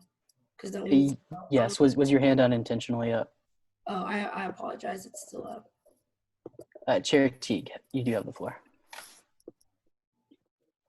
Thank you, Mr. Speaker. Chair Teague, Finance, College of Ag and Life Sciences Caucus. Mr. Speaker, I rise to a point of privilege. Go ahead. Could we have the pro temp or someone share the screen so we can see the proposed amendments Chair Ahmed is requesting? Thank you. And Chair Teague, you do still have the floor. I yield my time to the floor. Thank you. The floor has been yielded to. We'll now move into a period of debate in favor of this amendment. Do I see any debate for?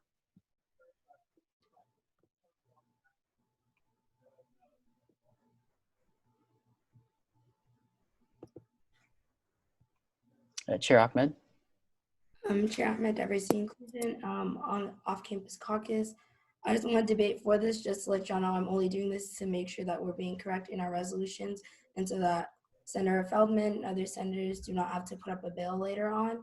And I would just like to not encourage splitting it just because we'll then have to individually vote on each one and that will take more time.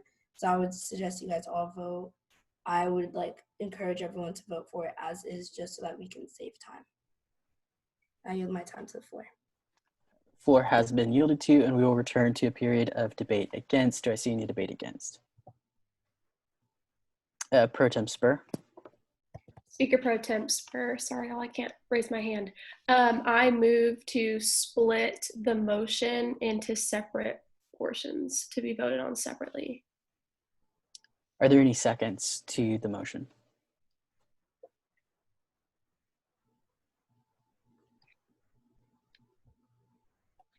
Seeing multiple seconds, I believe this motion is not debatable. However, we will move into a vote of general consent. Do I see any objections to splitting the question as a motion?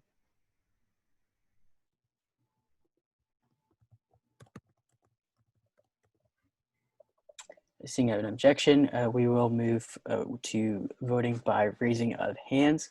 All those in favor of splitting the question and considering each change as a separate item, please raise your hand.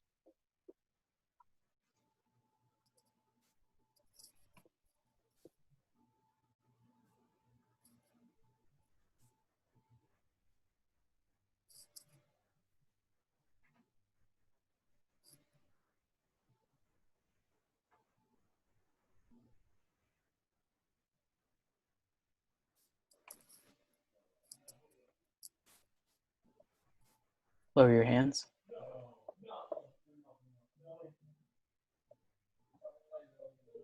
All those against?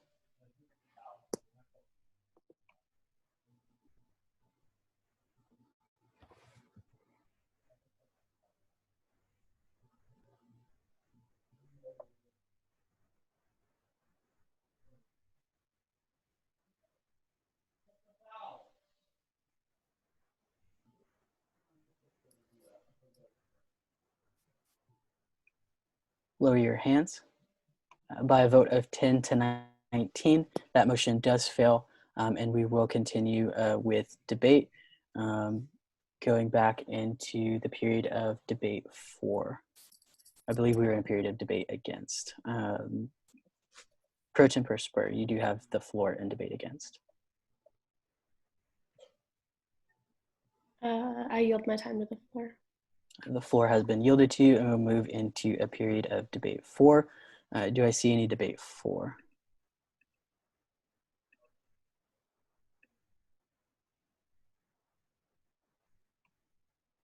And there was some confusion. I just want to make sure that nobody had their hand up. For this, I did lower a couple of the hands from the voting. So I'll say one more time, is there any debate 4?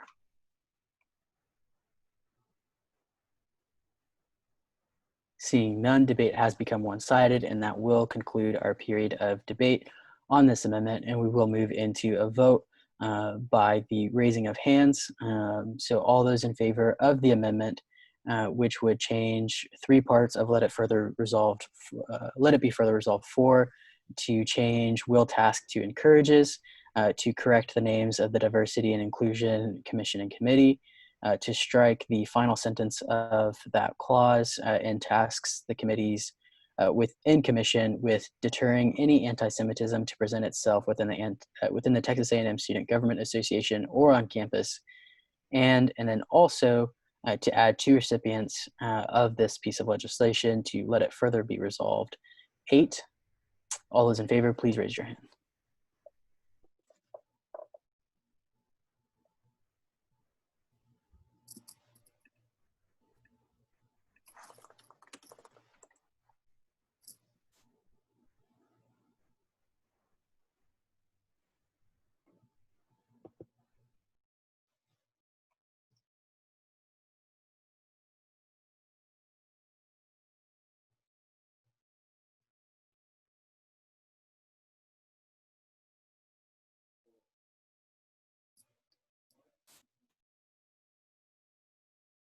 Lower your hands.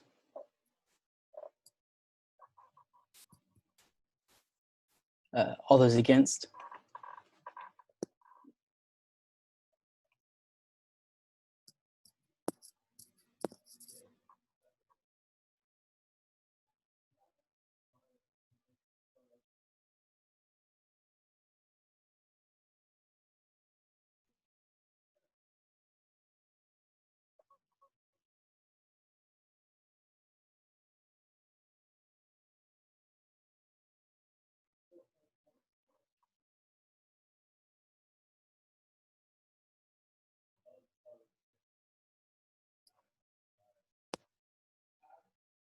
Lower your hands, and by a vote of 19 to 13, that amendment does pass.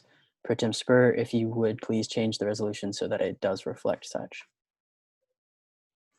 With that, we return back into a period of debate on the resolution as a whole. Chair Ahmed, I do believe you have the floor. I yield my time to the floor. The floor has been yielded to. We'll move back into a period of debate 4. Do I see any debate 4? Chair Teague.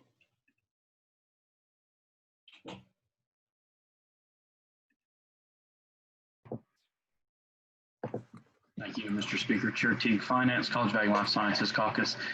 Frankly, Mr. Speaker, I think that debate has gone on long enough. Therefore, I move the previous question. The previous question has been proposed as a motion. Seeing multiple seconds, we will, by general consent, move the previous question on this piece of legislation and move directly to voting unless there are any objections. Do I see any objections at this time?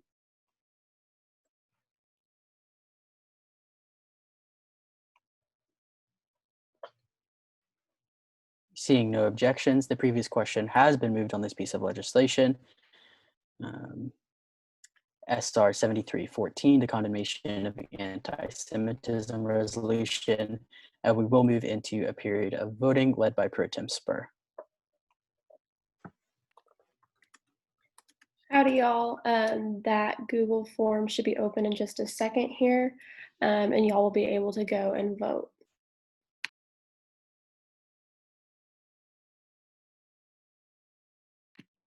You'll have until 8:42.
All right, we're going to go ahead and close that form.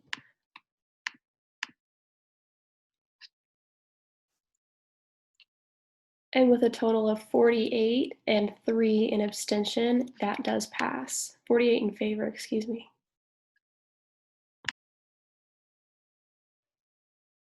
That resolution does pass and will be sent to the recipients as noted. With that, we'll now move into a period of the reading of SR 7315, the fake hate crime resolution. I believe Senator Martin, you are the author.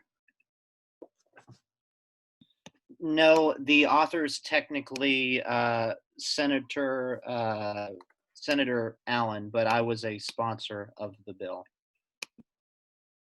I appreciate the correction. Senator Allen. Howdy, Senate.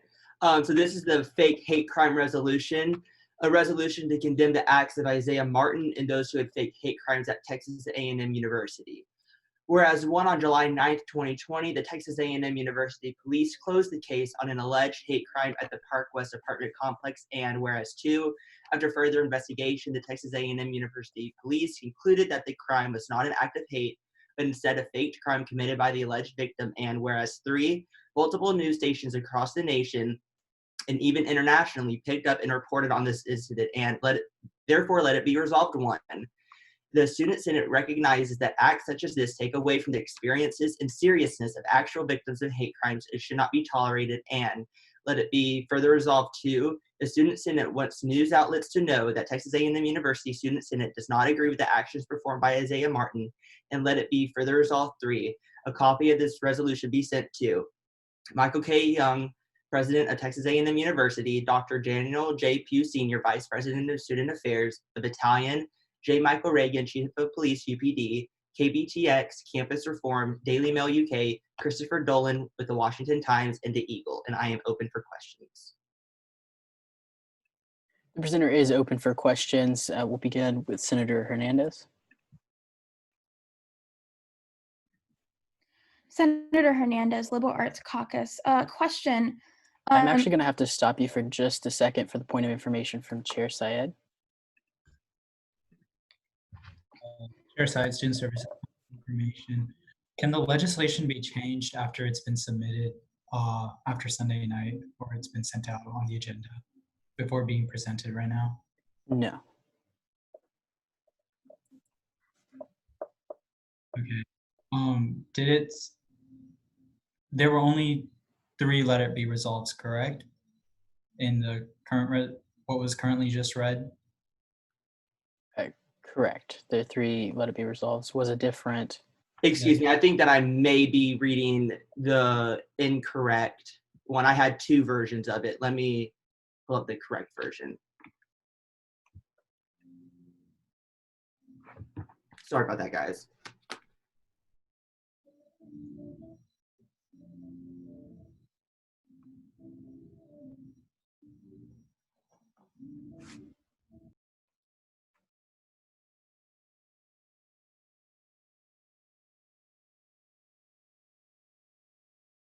It was changed, but it must have been after Sunday night. I apologize.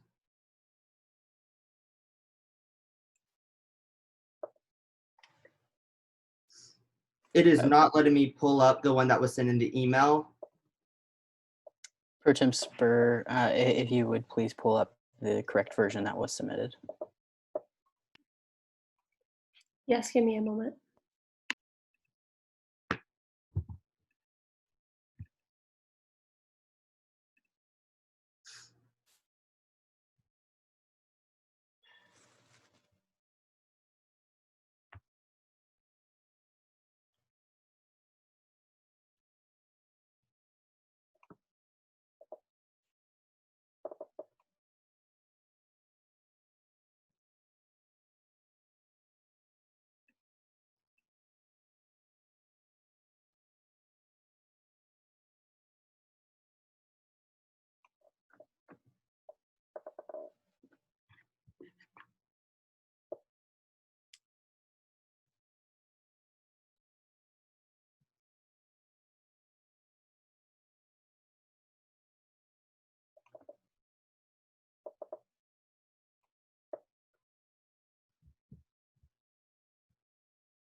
Okay, so the problem is that when y'all share it as a Google Doc with us, and then if you make changes later, we don't have like the original. So I just pulled up the Word document and I'm going to share screen, but I don't have the ability to take the Word document and put it on Google Docs as quickly as I could share screen with y'all. Does that work? Yes.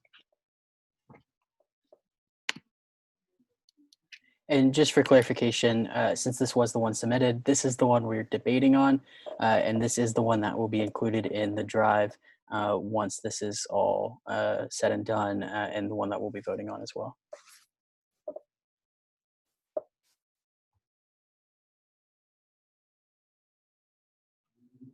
Mr. Speaker, would you like me to reread the resolution? Yes, please. Okay, so here we go. Sorry about that, guys. So this is the fake hate crime resolution, a resolution to condemn the acts of Isaiah Martin and those who had fake hate crimes at Texas A&M University. Whereas one, on July 9th, 2020, the Texas A&M University Police closed the case on an alleged hate crime at the Park West apartment complex. And whereas two, after further investigation, the Texas A&M University Police concluded that the crime was not an act of hate, but instead a fake crime committed by the alleged victim. And whereas three, multiple news stations across the nation and even internationally picked up and reported on this incident. Therefore, let it be resolved, one, the Student Senate recognizes that acts such as this take away from the experiences and seriousness of actual victims of hate crimes and should not be tolerated. And let it be further resolved, two, the Student Senate would like to see Mr. Isaiah Martin expelled from Texas A&M University for his blatant honor code violation. And let it be further resolved, three, the Student Senate wants news outlets to know that Texas A&M University does not agree with the actions performed by Isaiah Martin. And let it be further resolved, four, a copy of this resolution be sent to Michael K. Young, President of Texas A&M University, Dr. Daniel J. Pugh, Sr., Vice President of Student Affairs, the Battalion, J. Michael Reagan, Chief of Police, UPD, KBTX, Campus Reform, Daily Mail UK, Washington Times, and the Eagle. And I'm open for questions. I will return to Senator Hernandez. Senator Hernandez, Liberal Arts Caucus. In reference to whereas two, after further investigation, Texas A&M University Police concluded that the crime was not an act of hate, but instead a fake crime committed by the alleged victim. Are you aware that Mr. Martin was not actually implicated by the University Police Department of any crime or any act, and therefore this would be incorrect? After watching the videos and reading the report, you are correct in that he was not subject to any penalty, but it was stated in the report that nobody else could have done it besides him. Permission to back and forth. You're muted. Great catch. Go back and forth or ask a further question. Sorry, you cut out a lot. Could you say it one more time?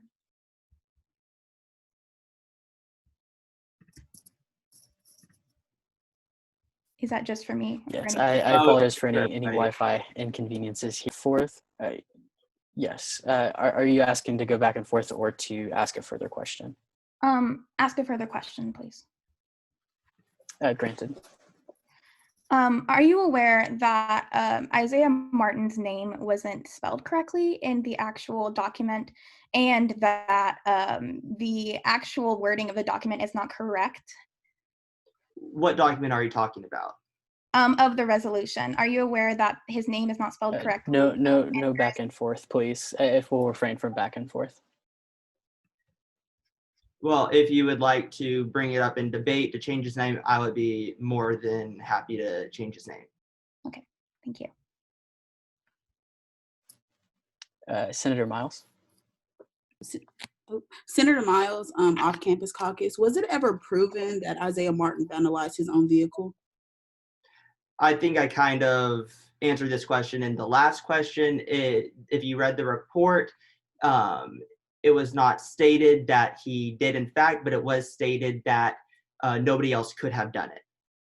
That's not what I asked. We'll refrain from any back and forth during the question and answer period. Senator Garcia. Senator Garcia, Off-Campus Caucus. My question to you is, did you actually read the report? Because in the report it says that the report was not supervisor approved. And another thing, they use TexAgs as evidence, where TexAgs is not reliable for this. It's reliable only for sports, not for anything else. So what is your question? Did you actually read the report? Yes, I did. Senator Garcia. I yield my time to the floor. No, sorry, the other Senator Garcia, Health Science Center Caucus. Are you aware that the university conducted a hearing with Isaiah Martin and found that he was not responsible? I did not see that. So thank you for that information. Senator Marufo. Senator Marufo, Liberal Arts Caucus. My question would be, because I don't see it here in the Word doc, maybe it's on the Google Drive or something, but where is this report that's referenced? Is it cited? Like if I click on the one in the Google Drive, will I see the report that we're referencing in this resolution? And I'm going to have to stop the speakers real quick to go to a motion from Chair Jeffress. Chair Jeffress, Academic Affairs. Due to the large number of questions, I move to extend the question of period and answer by 2 minutes. Do I see any seconds? Seeing multiple seconds, we will move by general consent to extend the period of question and answer by 2 minutes. Do I see any objections? Seeing none, the period of question and answer has been extended by 2 minutes. Senator Allen. Can you restate the question? Oh, just because I'm not seeing it here on the Word doc, my question is, where is the, what is it called? Where is the report that we're citing that we're like talking about in this resolution? Is it cited on the one in the Google Drive? It is not cited, but you can see it if you request it from the police department. I don't know if I or anybody that has the report is at liberty to cite it and to use it and to give it to other people if they don't request it themselves. Okay. Permission to follow up? Seeing as there's multiple questions to still come, I'm going to deny the request, but if you go ahead and raise your hand again, we'll get you back in line. Thank you so much. Chair Syed. Chair Syed, Student Services. Senator Allen, do you feel that Student Senate can play the role of judge and jury when writing Let It Be Further Resolved 2? And if so, what rule do you feel that Mr. Isaiah Martin broke in order to be expelled from Texas A&M University? Because that is a strong. Chair Syed, I do apologize for leaving Let It Be Further Resolved 2 in there. I did intend to delete that portion off of there, and I will be motioning to remove that in the debate process. Okay, and also the first part was, do you feel that Texas A&M Senate students? And we'll have no back and forth. I'm sorry, there's no back and forth. If you do want to follow up a question because you feel your question was unanswered, you will have to get back.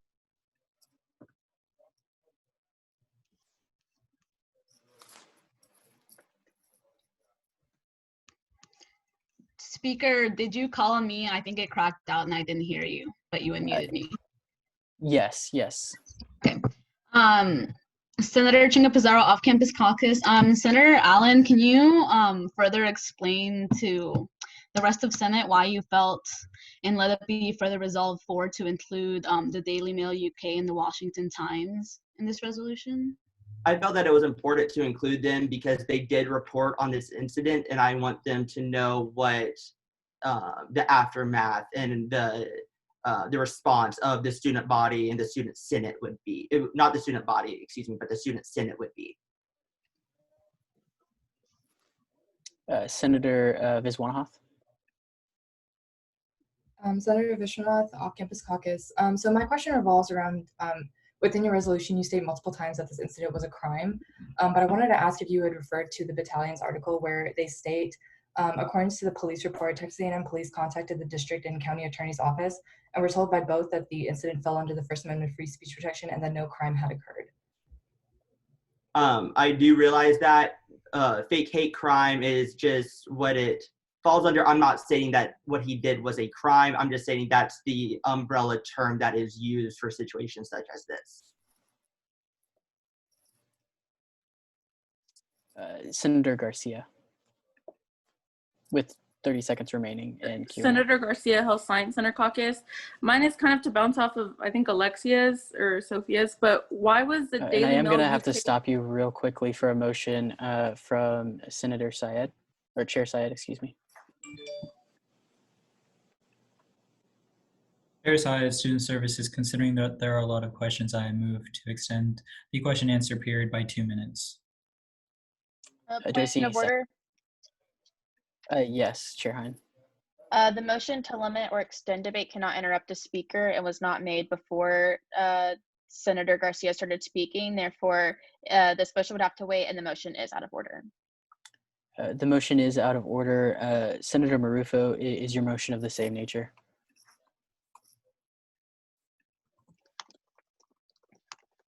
Oh, I was about to rise to a point of information. Yes, go ahead. Okay, so this is to Chair Hein. If my motion were to be to move to, I don't remember what it was, but we did it last year. But what it was is as long as there are people who have questions, you keep going. Is even that not able to interrupt a speaker? So I'd have to wait. Yeah, so that one does require it cannot interrupt a speaker, so that one would have to wait as well. As well, okay. Okay, thank you. Then I withdraw my motion. All right. Senator Garcia. Okay. Do I have to restate my name in caucus? No, you're fine. Okay. Why did you include the Daily Mail UK and Washington Times, who are historically very far-right conservative journalism, and why? And those actually sent a lot of hate crime towards him after they reported on the story. So why did you? I'm pretty sure I already answered this question. Both all KBTX, Campus Reform, Daily Mail UK, Washington Times, and the Eagle did report on this. So I wanted to let them know what the Student Senate, their reaction was and what they were, what their feelings were about this.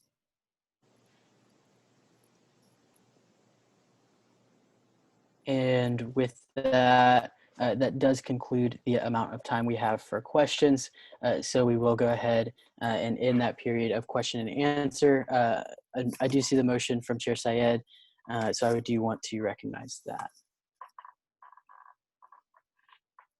Chair Syed, Student Services, I do not know the name of it either, but I motion to just extend the period of time until all questions are done.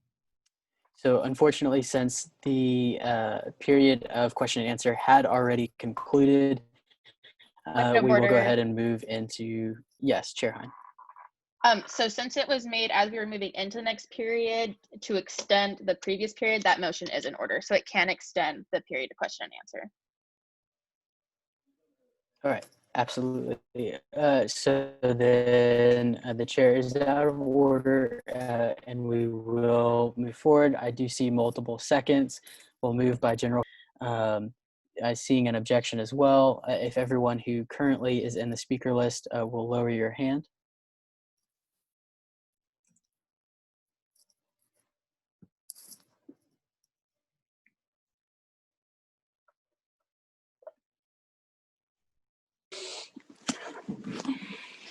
We will now move to a vote by raising of hands. All those in favor of extending the period of question and answer to exhaust the speakers list, please raise your hand.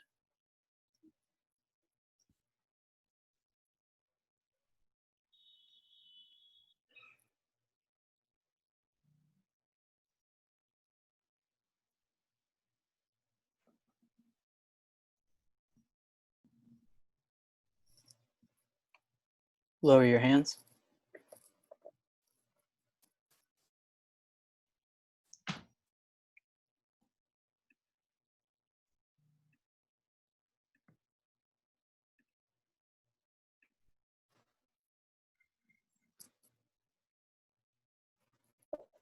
And all those against.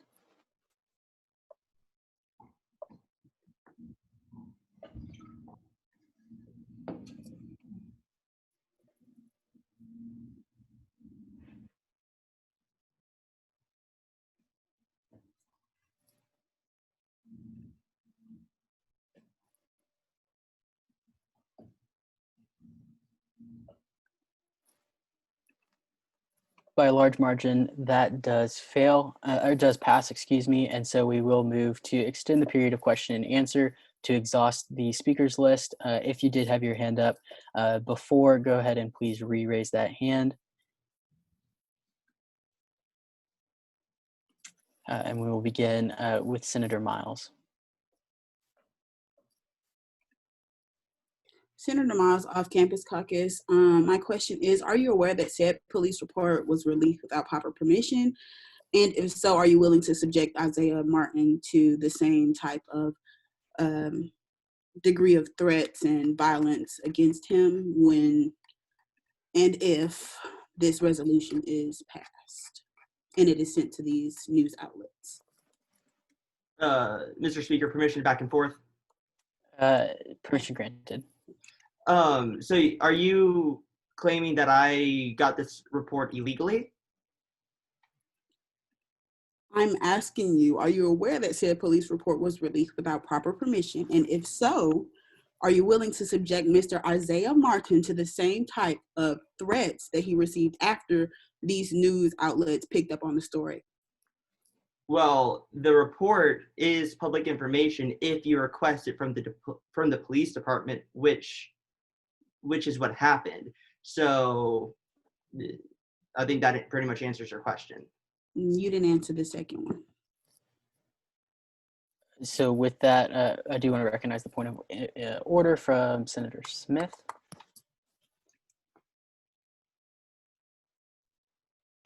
Mr. Speaker, I'm sorry, that was supposed to be a point of information. I just had a brain derp. But I guess my question is, are we currently asking questions until all questions are gone, or is there a time that will expire?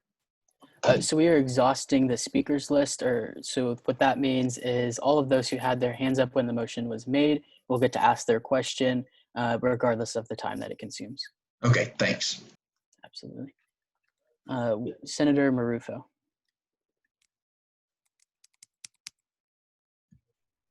Senator Marufo, Liberal Arts Caucus. My question to Senator Allen is, given what other senators have said that even in the police report that's referenced but not cited, they say that they cannot weigh in on whether it was or wasn't. And even Senator Allen himself has said that just from off the top of the dome, he's just interpreting what it said. Is there a question? My question is the point of this resolution is for Senate to take a stance on things that not even the university police have been able to do. So that's what you want, is Senate to take a stand on something that has already been proven to be ambiguous in terms of the police department police report.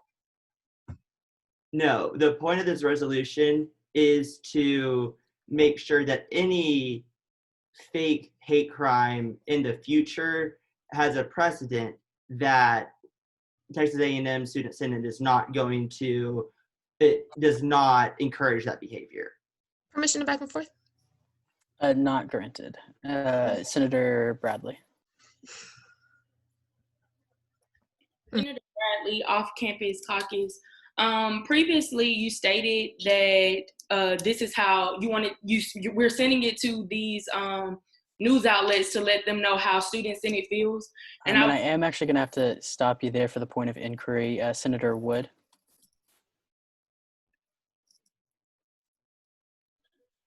So Senator Wood, College of Engineering. I apologize, it's in the middle. I just kind of wanted to ask and specify: are we allowing a one and done question, or just so the rest of the speakers know, is it a one and done question, or is it like two, or you get back and forth? If you could just clarify, Speaker. So for the exhausting of the speakers list, each senator will be allotted one question, and then any follow-up questions can be requested, but may or may not be granted. Thanks. Senator Bradley. Yes, so my question was, because you stated that we were sending it out to these news sources to state how Student Senate feels. My question is if there was a survey or something sent out that basically kind of weighed how Student Senate felt about this situation in particular, because it wasn't to my knowledge. So you're asking if there was a survey sent out to Student Senate. There was not any such survey, but this resolution, whether it fails or passes, that pretty much sums up the opinion of Student Senate. Chair Ahmed.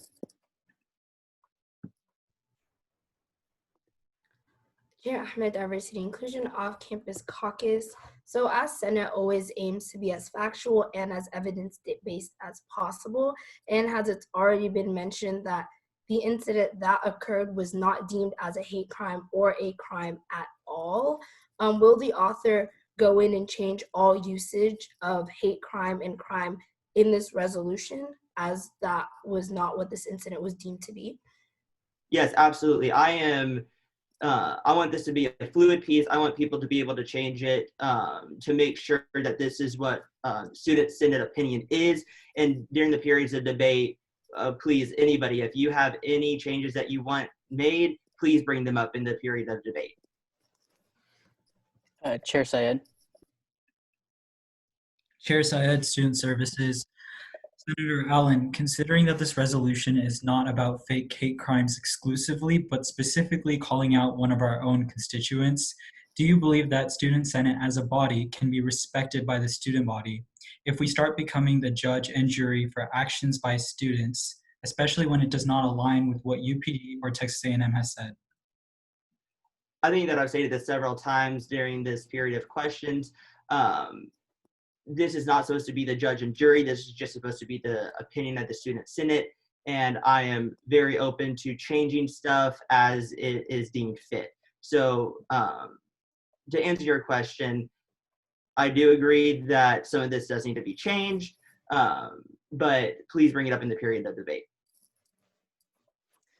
And that does conclude the list of speakers at the time the motion was made. And so that will conclude our period of question and answer, and we will move into a period of debate, beginning with debate against. Do I see any debate against? Senator Hernandez.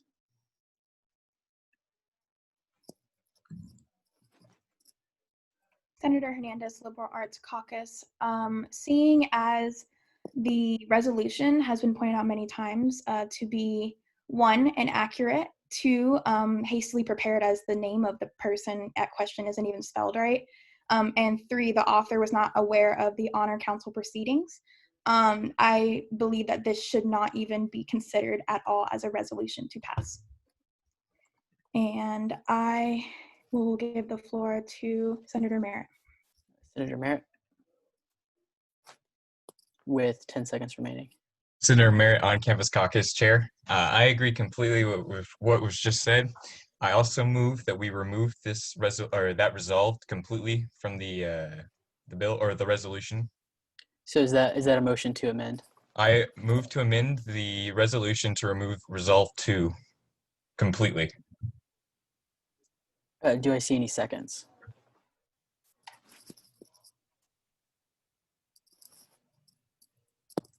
Seeing multiple seconds, we will move into a period of debate on the amendment to strike. Let it be further resolved to from this piece of legislation.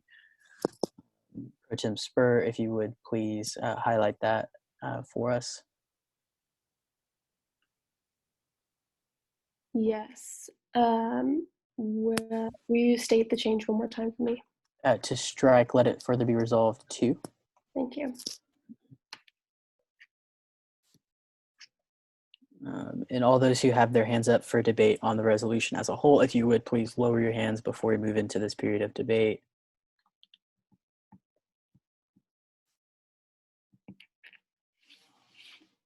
So now we'll move into that period of debate against on this amendment, beginning with Senator Garcia.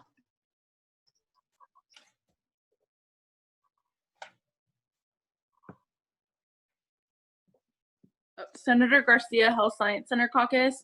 I don't believe that we should use our power as a student senate to call out any students, regardless of whether they did or they did not, which the police report was inconclusive. So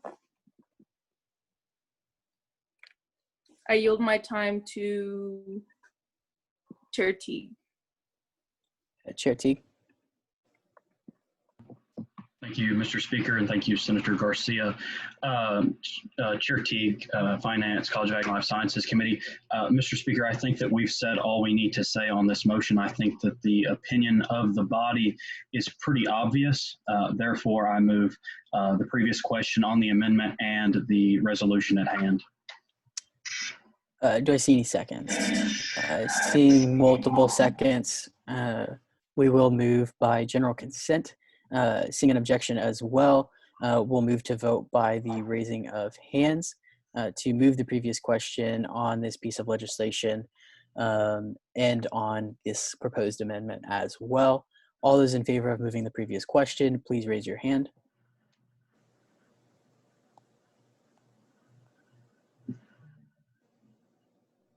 I do want to get to the point of inquiry from Senator Marufo.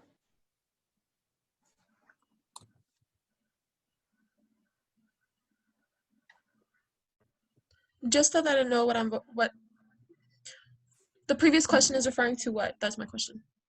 Yes, so moving the previous question calls to end all debate and move to a vote. So the motion by Chair Teague that is proposed is to move the previous question on both this motion to amend as well as the main motion, which is the resolution itself. Okay. And so right now, if this does pass, we'll move straight to a vote. Okay. So right now, does that answer your question? We're voting. This current, is it for the motion previous question or against the motion previous question? Yes, this is for moving the previous question. Okay. Thank you. And then I do want to also recognize the point of inquiry from Senator Hernandez. Senator Hernandez, Liberal Arts Caucus. If this were to pass, this motion were to pass, can we not debate on the actual resolution itself anymore? No, so since Chair Teague's motion was not only for the amendment, but also for the main motion at hand, which is the legislation, we would move to end all debate as well as any more questions and go straight to a vote on the resolution itself as is. Again, so if you are in favor of moving the previous question, please raise your hand.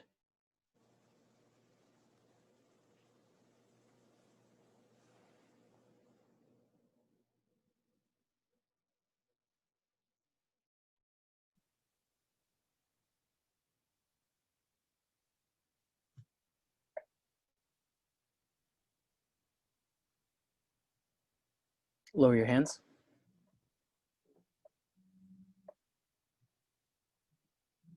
Raise your hands if you are against.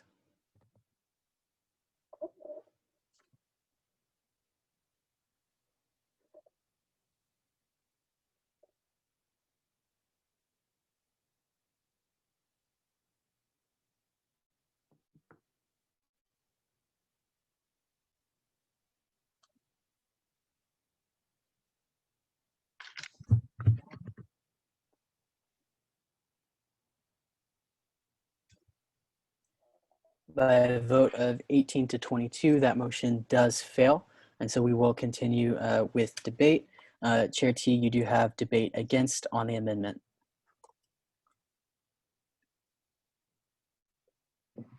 Thank you, Mr. Speaker.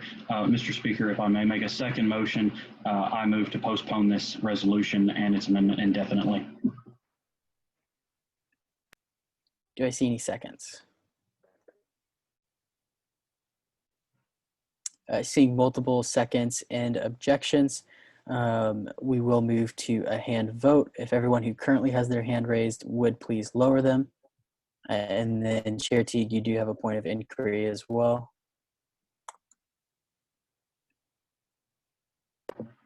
Thank you, Mr. Speaker. If you could just explain to the body what a postpone indefinitely does. Absolutely. So postponing indefinitely will take it off of the table, and we will not reconsider this piece of legislation. Chair Hine, did I miss anything in that explanation? Yes, go ahead. Yeah. Okay, so you were super, super close. So a postpone indefinitely is just saying that this will be postponed until it is like purposely brought up again. So someone would have to put it on the agenda in a future meeting. So, but it doesn't have to be brought up in any specific time frame or not. And then Chair Syed. Chair Side Student Services, point of inquiry is that I would want like the view of the Senate to be expressed by the yeses or nos given to this resolution. So by postponing indefinitely, we would not be able to express our view on this legislation, correct? I believe that's correct, Chair Hein, unless it does come back up. Is that correct? Yes, so we wouldn't take a vote on this piece of legislation. We would just, it just kind of go into a dark space until once again brought up. Thank you. And then Chair Ahmed, I believe you also had a point of inquiry. Chair Ahmed, Diversity Inclusion Off-Campus Caucus. Oh, I do see a point of order from Chair Teague, though. I want to address that real quick. I'm so sorry. Thank you, Mr. Speaker. Chair Teague, Finance, College of Ag and Life Sciences Caucus. I rise to a point of order. The vote could be recorded. It does not have to be an invisible vote. What are you addressing your point of order?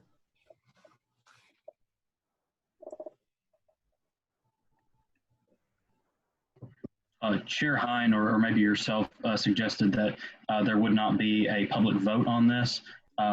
There's no reason that we can't have a public vote as if we were voting this up or down like anything else. We'll go back to Chair Ahmed on the point of inquiry. Chair Ahmed, Diversity and Inclusion Off-Campus Caucus. I will withdraw my point of inquiry because it was already addressed. It was just regarding what his motion, to clarify what his motion was. All right. So with that, again, there were multiple seconds as well as multiple objections. So we will now go to the raise hand vote system. All those in favor of postponing indefinitely both this piece of legislation and this amendment, please raise your hand.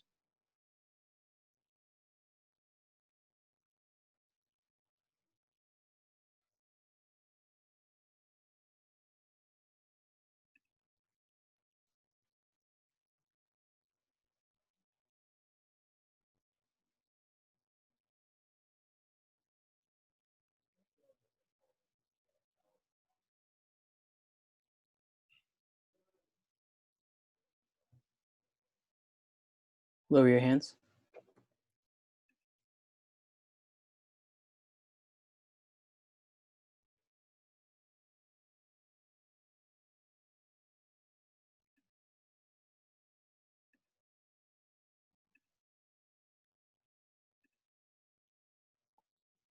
And all those against?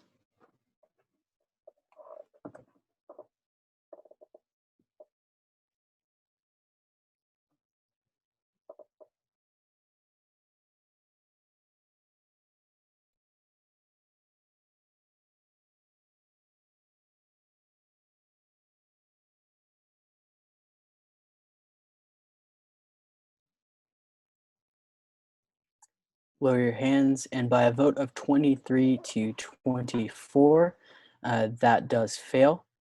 So we will continue on with debate against on this amendment itself. Chair Teague, I do believe you still have the floor in debate against.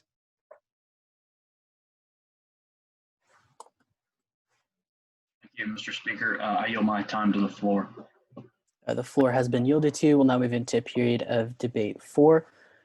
Do I see any debate 4?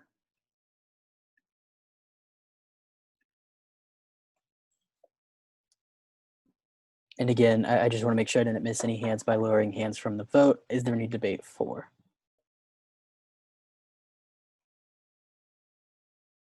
Senator Martin.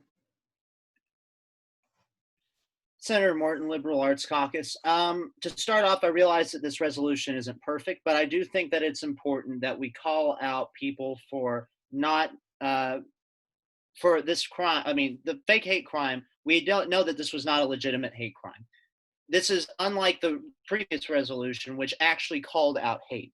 And the thing that I'm wondering is, there are a bunch of people who had objections to the last resolution, which was actually legitimate, versus this one. My point is this is something that diminishes actual people who've been victims of hate crime. But, what makes me wonder about this is because, if you're going to go against this and say that this is something that's acceptable, that we don't condemn people who fake hate crimes, doesn't that, make actual hate crimes less legitimate? Because I don't feel like that is something that we want to enforce for people who've been actual victims of hate crimes, to disrespect them by putting forth a And that notion. is the amount of time we had for debate 4. So we will end that period of debate 4 and move back into a period of debate against, beginning with Senator Smith. Thank you, Mr. Speaker. Senator Smith, College of Ag and Life Sciences Caucus. I would like to move the previous question on the amendment only. Do I see any seconds? Seeing multiple seconds as well as objections. If all those with their hands up currently would please lower their hands. We'll now move into a period of voting on this this motion itself to move the previous question on the amendment only. Senator Marufo, I do want to get to your point of information.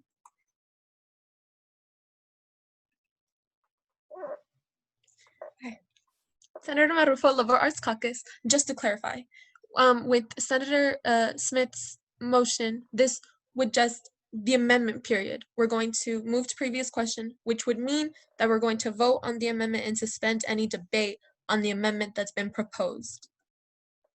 Correct? Yeah, so then we'll go back into debate on the resolution as a whole after the vote. Thank you so much. So with that, if you're in favor of moving the previous question on this amendment and moving to that vote, please raise your hand.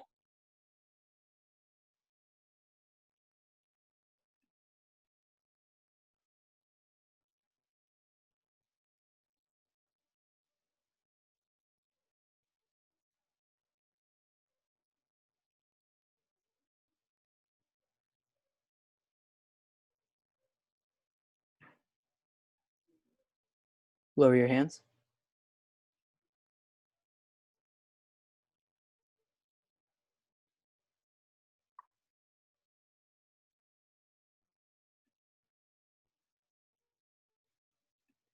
And all those against, please raise your hand.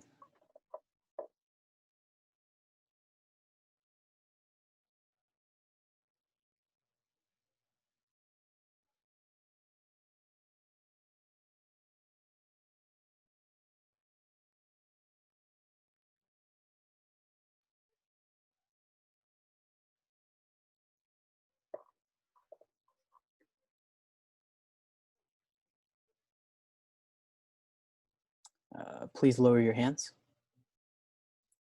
And Chair Hine, for the correct parliamentary procedure, in the event of a tie 18-18, what's the correct procedure? So since this is this the vote on the amendment? Sorry, I was answering a question from the Slack. So this is to move the previous question on the amendment. So a previous question requires a 2/3 vote. Therefore, the motion fails since it was a tie. Perfect. So that motion does fail, and we will continue with debate. Senator Smith, I believe you have debate against. And I also want to recognize your point of information first. Yeah, so I think I still have the floor, so I guess I can just ask my point of information that way. My point is a question to you as to whether or not, how much time is left to debate? I know we have a limit of how many back and forth that we go through. So our Senate meetings cut off at 10:30 unless we receive an extension from advisors, but we have not received an extension from our advisors. Okay. And then you do still have the floor and debate against. With that, I yield the remainder of my time to the floor. The floor has been yielded to, and so we will go into a period of debate 4. Do I see any debate 4? Senator Garcia.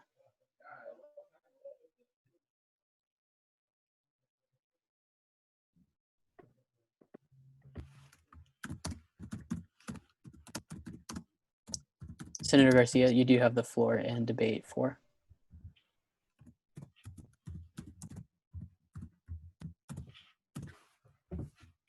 Oh, withdrawn. All right.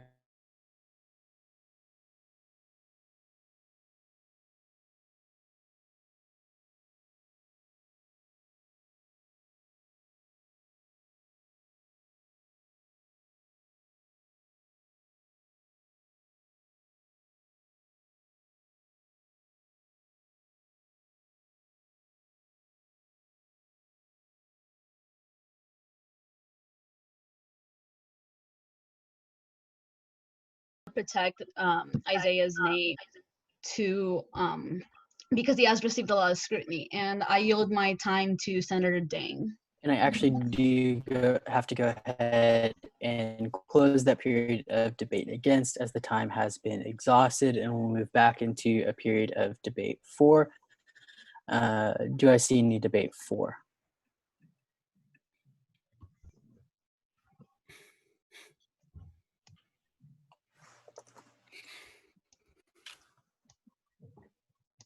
Senator Marufo?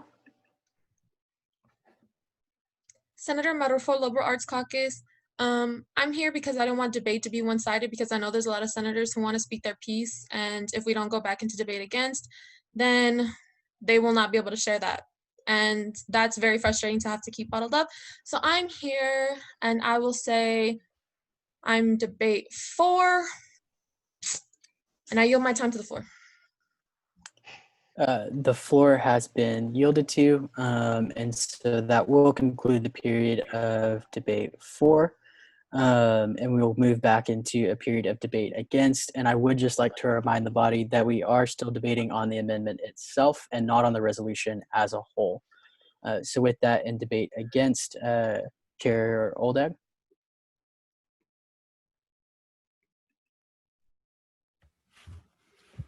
Chair Oldag, Community Relations, seeing that we only have an hour left right now of our meeting, and this seems to be very controversial, and obviously very many senators are passionate about it. I just would encourage senators to be conscious of our time and what we're doing, and would encourage a postpone indefinitely, a table, just something so that we can come back to this, either fix the inaccuracies, or I just would like, yeah, just senators to be conscious of their time. That's just what I wanted to bring up. Thank you. Point of order. Yes. So a withdrawal that's in the chat can interrupt a speaker. So I don't know if that was effective, but it should be recognized. All right. Senator Allen.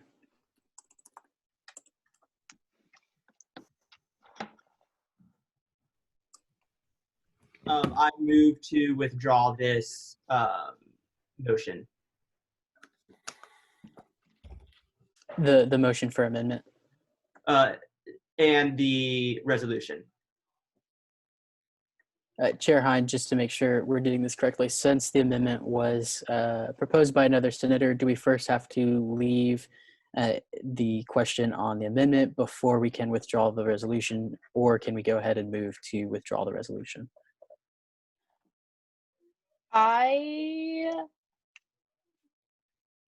Since the resolution is the main base of the amendment, I'm going to say if the amendment is or if the resolution is withdrawn, the amendment is lost, so it can happen.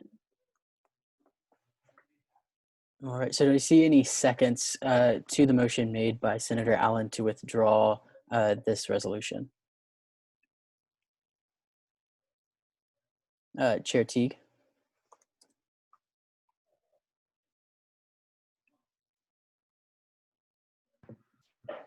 Thank you, Mr. Speaker, Chair Teague. Finance, Agriculture, and Life Sciences Caucus. The motion to withdraw does not require a second, only requires a vote. Chair Teague, just to confirm. Sorry, Chair Hine, excuse me. The withdrawal does not require a second. It just requires a majority vote to be withdrawn. So Chair Teague is correct. Fantastic. Then we'll move straight into that period of voting, and we'll vote by raising of hands. All those in favor of withdrawing this resolution from consideration, please raise your hand.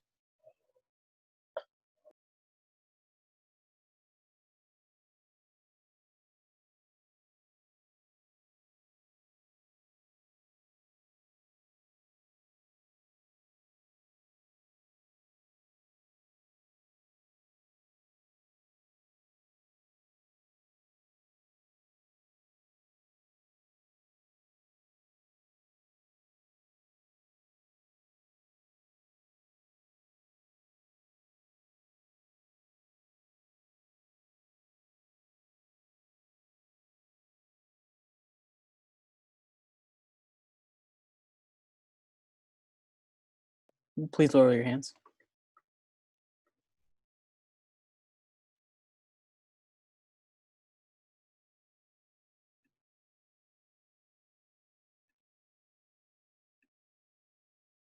All those against?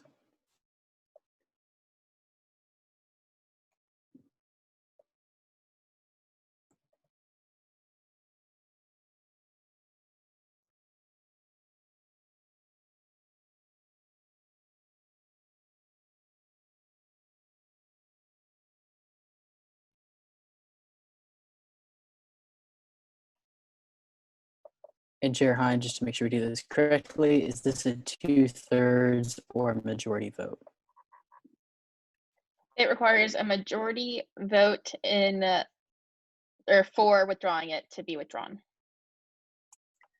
Then by a vote of 22 to 21, this resolution has been withdrawn from consideration, and we will we'll now move into the reading and consideration of SR 7316, the Suicide Awareness Month resolution.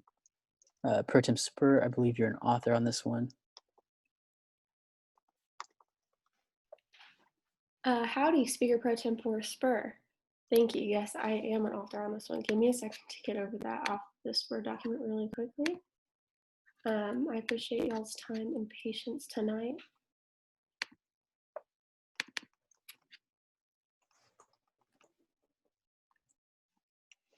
So to preface, this month, September, is recognized as National Suicide Awareness Month. And so that's kind of what this is about, obviously.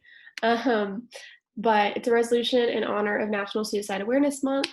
Whereas 1, September is National Suicide Awareness Month. And whereas 2, this National Suicide Awareness Month is a time where we can educate and spread awareness about suicide. And whereas 3, over 44,000 Americans die by suicide every year. And whereas 4, suicide is the 4th leading cause of death for people between the ages of 18 and 65. And whereas 5, for every suicide death, there are 25 suicide attempts. Therefore, let it be resolved that the 73rd session of the Student Senate stands in support of National Suicide Awareness Month. And let it be further resolved, too, that the 73rd session of the Student Senate would like to provide the number of the National Suicide Prevention Lifeline, which can be reached at 1-800-273-8255. And let it be further resolved, 3, that the 73rd session of the Student Senate would also like to provide the information for suicide help that can be found on campus, such as Helpline, CAPS, and Suicide Awareness and Prevention Office. And let it be further resolved, 4, that the 73rd session of the Student Senate supports Suicide Awareness Month in the hopes that not another Aggie will be lost to suicide. And let it be further resolved, 5, a copy of this resolution be sent to Dr. Daniel Pugh, the Vice President of Student Affairs, CAPS, the Suicide Awareness and Prevention Office, Dr. Christine Gavell, and the Campus Engagement and Traditions team. With that, I yield my time to questions. The speaker is open for questions. Are there any questions at this time?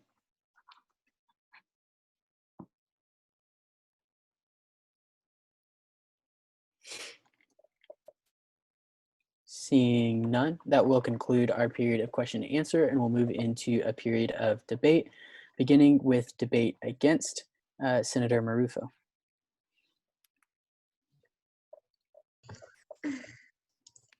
Senator Marufo, Liberal Arts Caucus. I move to add myself and anyone else who would like to be a sponsor of this resolution? Seeing multiple seconds, we'll move by general consent to add Senator Marufo as well as any senator who fills out the form on the drive as a sponsor to this piece of legislation. Do I see any objections?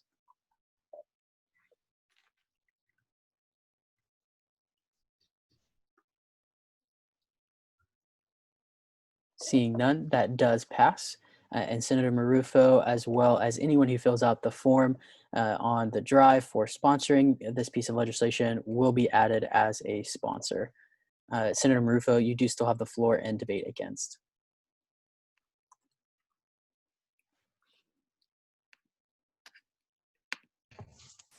I yield my time to the floor.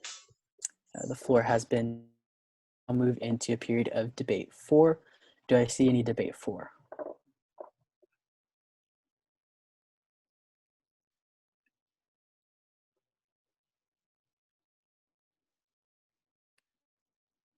Seeing none, debate is one-sided, and we will move to close the period of debate and move into a period of voting on this resolution. SR 7316, the Suicide Awareness Month resolution, led by Pro Tem Spur. Howdy, y'all. It is 9:40, so y'all have until 9:42 to fill out that Google form to vote.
All right, give me just a second as it is 9:42. We're going to go ahead and close that ballot.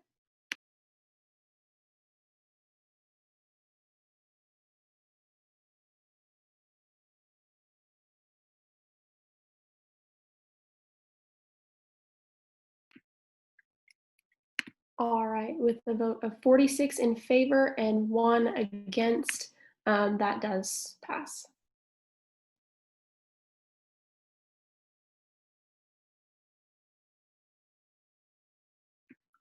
Zach, you're muted. Apologize for that. That resolution, SR 7316, does pass and will now move into the reading and consideration of SR 7317, the Police Appreciation Resolution. I believe Senator Martin. Yes, thank you, Mr. Speaker. The Police Appreciation Resolution, a resolution that will recognize the work of valiant police officers who answer the call of duty at Texas A&M University and around the nation. Whereas one, over the months of May to August 2020, there has been a national uptick in violence towards local and national law enforcement, the most notable cases being the murder of retired police officer David Doran and federal law enforcement officer Patrick Underwood. As recently as June 26, 2020, protesters at Texas A&M yelled obscenities at university police. And whereas two, while the Student Senate recognizes that there is a debate to be had on police brutality, we condemn the violence geared towards the men and women in law enforcement. And whereas 3, according to Texas Penal Code 22.01, assault means to inflict injury on another person. This kind of assault is often referred to as ABI or assault. bodily injury, the injury must be done in either intentionally or reckless by accident. Simple assault that causes bodily injury is a Class A misdemeanor. This carries a range of punishment of up to 1 year in county jail and up to a $4,000 fine. Assault on a public servant is a more serious crime. Here is the pertinent portion of the assault statute concerning assault public servant with the added elements. This kind of assault is a Class A misdemeanor, but it will turn into a third-degree felony if the victim of assault is a public servant while working as a public servant. However, this is very important. The person being charged must know that the victim is a public servant. Whereas 4, the Student Senate recognizes the overwhelming amount of good law enforcement officers do to make our communities and cities safer. And whereas 5, the Student Senate recognizes that every human life has value, including the lives of those in uniform. Therefore, let it be resolved, 1, the students is the First Amendment right to peacefully protest and encourages conversations around this important issue, but condemns any acts of violence against police officers. And let it be further resolved, 2, the Student Senate appreciates the actions of honest police officers who serve our country and communities so well. Let it further be resolved, 3, the Student Senate encourages the university to take action against students who would incite violence against law enforcement. And let it further be resolved, 4, a copy of this resolution be sent to John Sharp, Chancellor of the A&M University System, Texas Attorney General Ken Paxton, Michael K. Young, President of Texas A&M University, Michael Reagan, Chief of University Police Department, Dr. Daniel J. Pugh, Senior Vice President of Student Affairs, Chief Eric Busk of the Bryan Police Department, College Station Police Chief Billy Couch, and then the battalion. And that would be it. Are you open for questions? Yes. The speaker is open for questions. Chair Ahmed. Chair Ahmed, Diversity and Inclusion Off-Campus Caucus. So I do want to ask the speaker what is the relevance of this resolution, just because, and therefore let it be resolved 3, it says Student Senate encourages the university to take action against students who incite violence against law enforcement, but at Texas A&M there hasn't been an incident where students have incited violence against law enforcement, and from my understanding, students have a very good relationship with UPD. Well, Chair Ahmed, I would like to answer that question. There were some videos that surfaced around the time of June during the heat of the protests around the Sullivan Ross statue, which indicated that there were a few students while protesting were yelling some, I do have videos if I could send those to you at a later date, which yelled obscenities at police officers or UPD directly. Yeah, go ahead. Permission just to ask a second question, please? Granted. So in your resolution, you put the definition of assault from the penal code, and yelling obscenities at someone, like if we're just going by the law and by the First Amendment, yelling at someone does not equate to assault, which you include in your resolution. That was technically not what the purpose of that was. It was an overarching principle of if in case there were assaults against that. What we encouraged was having a respectful dialogue around police officers and police brutality. Obviously, with that's not what necessarily the resolution meant. What we were essentially calling out is the violence against police officers around the nation and how it relates to the state of Texas with that penal code that we put in the resolution. Senator Garcia. Senator Garcia, Health Science Center Caucus. So I guess my question is, why now? Like, why are you proposing this resolution right now during all of the protests that are going on around? Well, I think it's important to propose it right now, is due to the fact that we have seen an amount of violence against law enforcement nationwide. This is not anything against the protest. This bill is not meant to discourage the protest. What this is saying, hey, look, if we want to have a discussion about police brutality and reforming the police system, we can, but we can do that in a respectful manner and without violence against law enforcement officers, and which has been happening around the nation. So that's essentially why we're proposing it right now. And that's what I would say. Senator Worth. Senator Worth, College of Geoscience Caucus. I was just wondering, why have a resolution that included terms like incite violence and assault when that hasn't happened at our university, instead of making a bill that just called for a healthy dialogue and healthy protests against police brutality? What's the point of bringing up inciting violence and assault if that hasn't happened yet? Well, it has happened on a nationwide basis. And obviously, we're talking about both. If you read the front part of that resolution, in the heading of it, it talks about at Texas A&M University and across the nation. So I could definitely provide you sources in regards to it happening on a national level. Now, we don't have individual cases at Texas A&M where there has been violence against law enforcement officers, but this is a bill not just meant for Texas A&M, but it's also meant for a national dialogue. If anybody on this, in the Senate would care to add an amendment to this and express your voices, we'd be more than happy to hear that out. But that's essentially what we're looking at right now. And with 40, Senator Marufo. Senator Marufo, Liberal Arts Caucus. My question is, if this resolution is meant to appreciate police, then why mention the violence that's happened national scale instead of the local scale?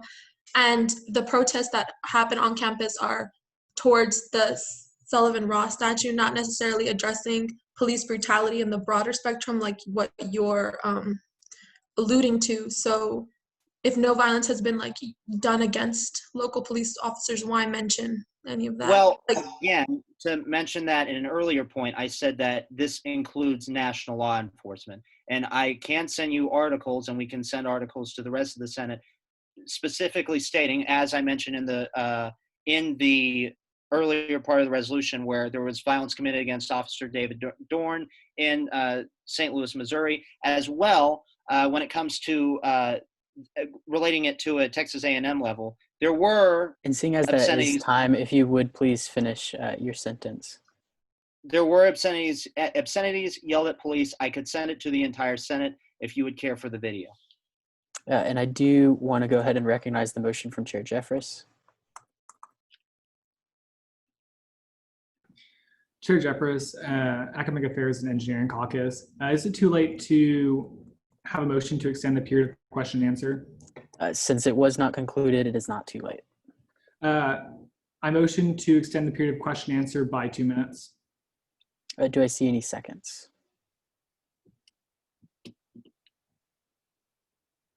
I see multiple seconds as well as objections. We will move to vote by the raising of hands. So all those in favor of extending the period of question and answer by 2 minutes, please raise your hand.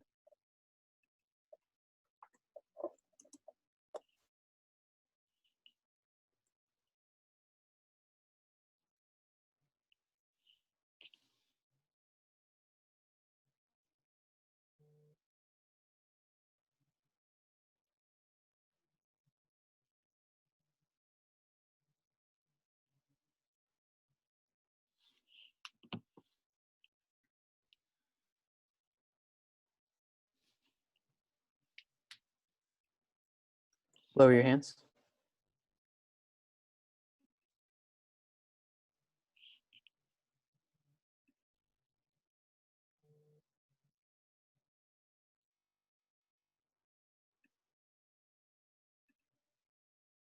All those against?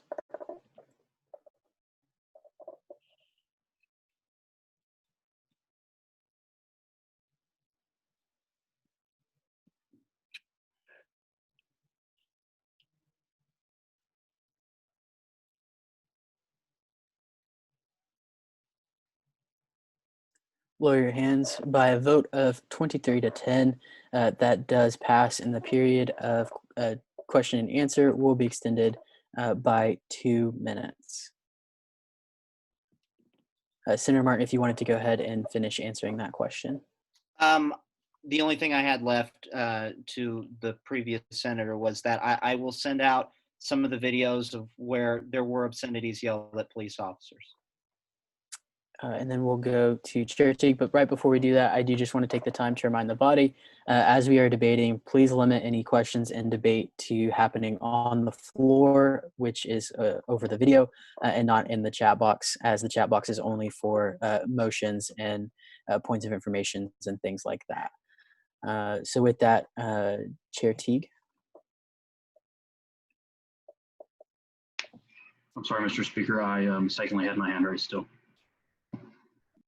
All right. If anyone else had their hand raised from the vote, please go ahead and lower that. Senator Smith. Sorry, Mr. Speaker, I also mistakenly had my hand raised. Senator Marufo.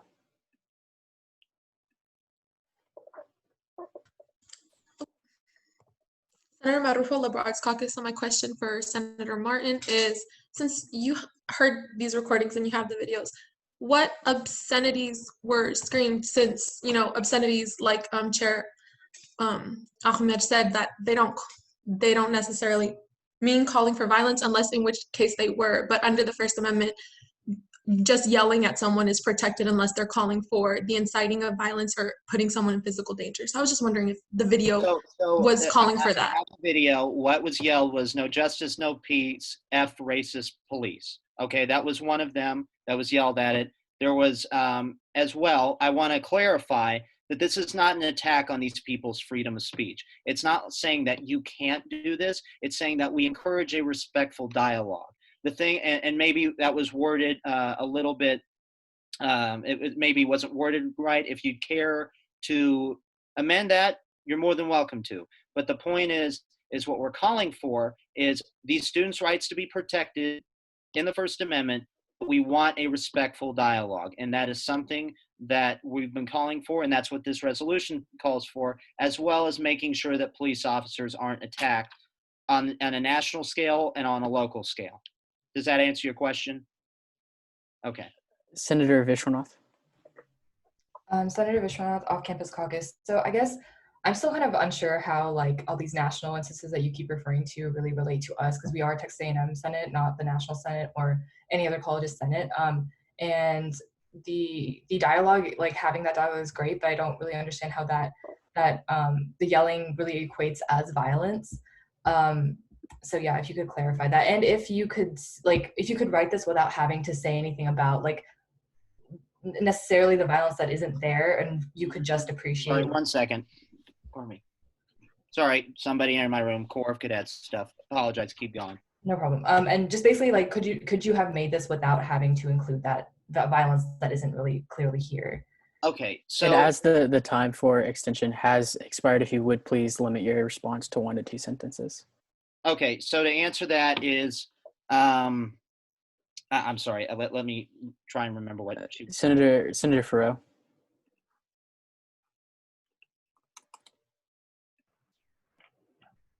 Senator Farrow, Engineering Caucus. I move to extend the period of question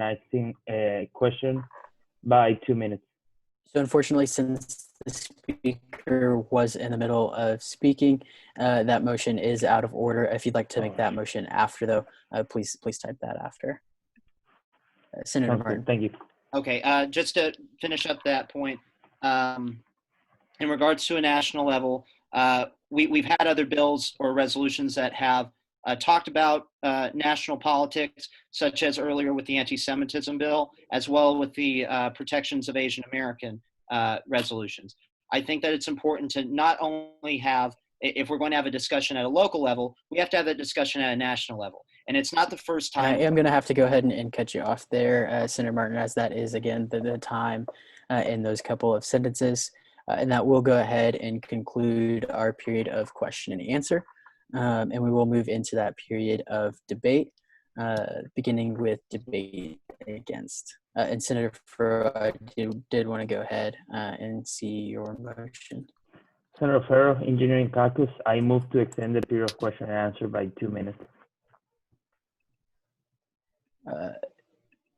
Do I see any of seconds?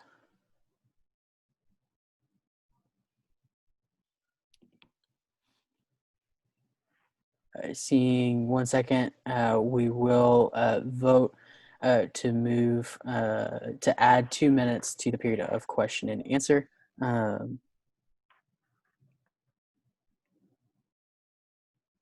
I do see a withdrawn in the chat from Senator Martin, and I do want to address that here real quick. Senator Martin, Liberal Arts Caucus.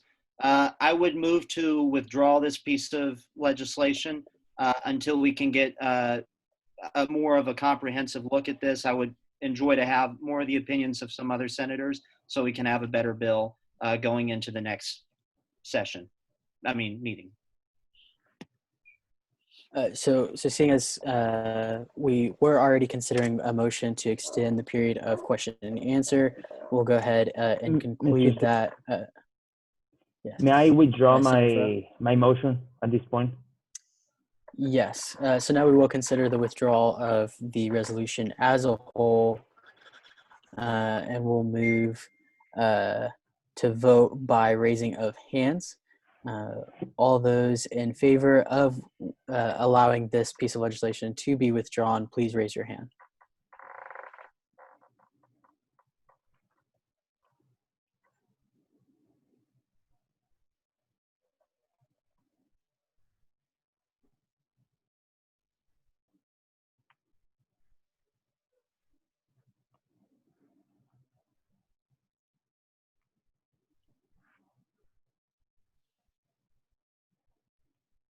Lower your hands.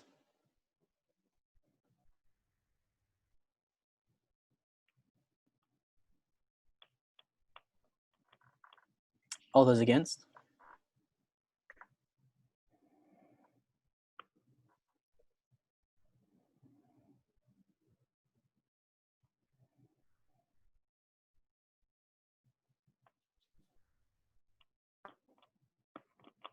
That motion does fail. So we will not withdraw this resolution from consideration. And that period of question and answer will go ahead and be concluded, and we will move into that period of debate. So we'll begin with debate against. Do I see any debate against?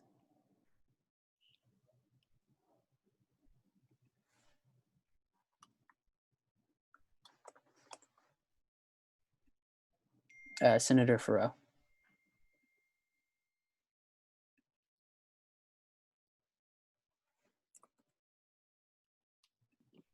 I apologize. I forgot to lower my hand before. Senator Vishwanath.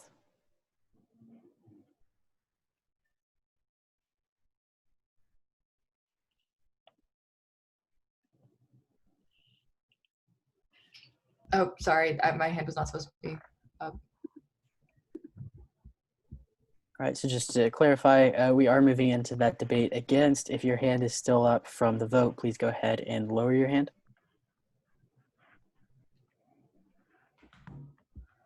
Senator Syed. Chair Syed, Student Services. Considering that our community-oriented university police department will be presenting at our next session, and a lot of changes can be made to this legislation to focus on what I would say is UPD, I move to refer the motion to the Student Services Committee, which serves as the liaison between Senate and UPD, where the legislation can be considered for rewriting to focus on our appreciation for UPD efforts. Point of order. Yes. Chair Hein, Rules and Regulations. Since the motion to refer to a committee is debatable, you cannot present debate when presenting the motion. Therefore, Chair Syed is out of order. Chair Syed does stand out of order. You do still have the floor in debate against. And I would like to recognize your point of information as well. When can I call for such motion?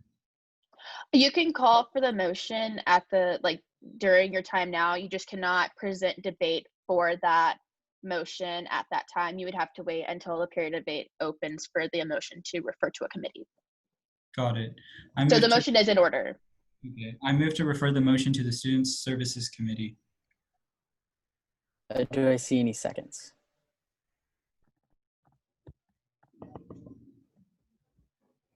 Seeing a multitude of seconds, we'll move by general consent to refer this piece of legislation to the Student Services Committee. Do I see any objections? Seeing an objection, we will move to vote by the raising of hands.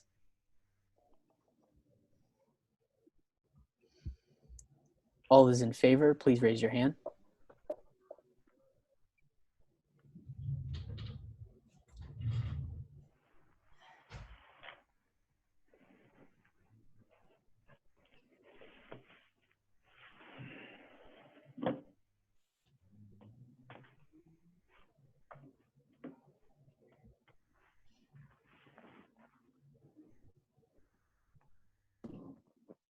Lower your hands.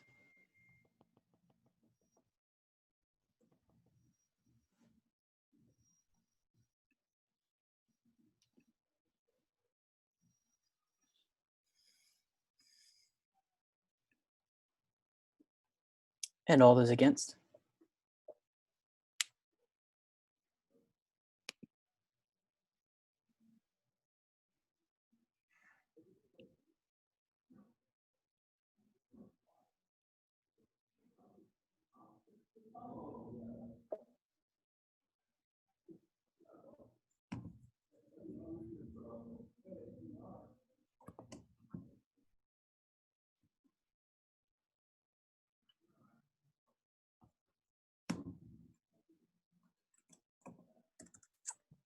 And by a vote of 21 to 10, that does pass in this piece of legislation.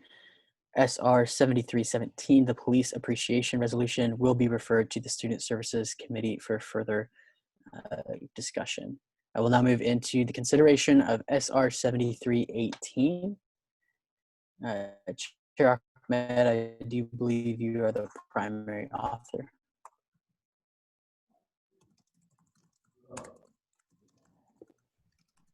Howdy, do you mind unmuting Senator Dang, Senator Garcia, and Senator Farrow? They will all be presenting the resolution with me.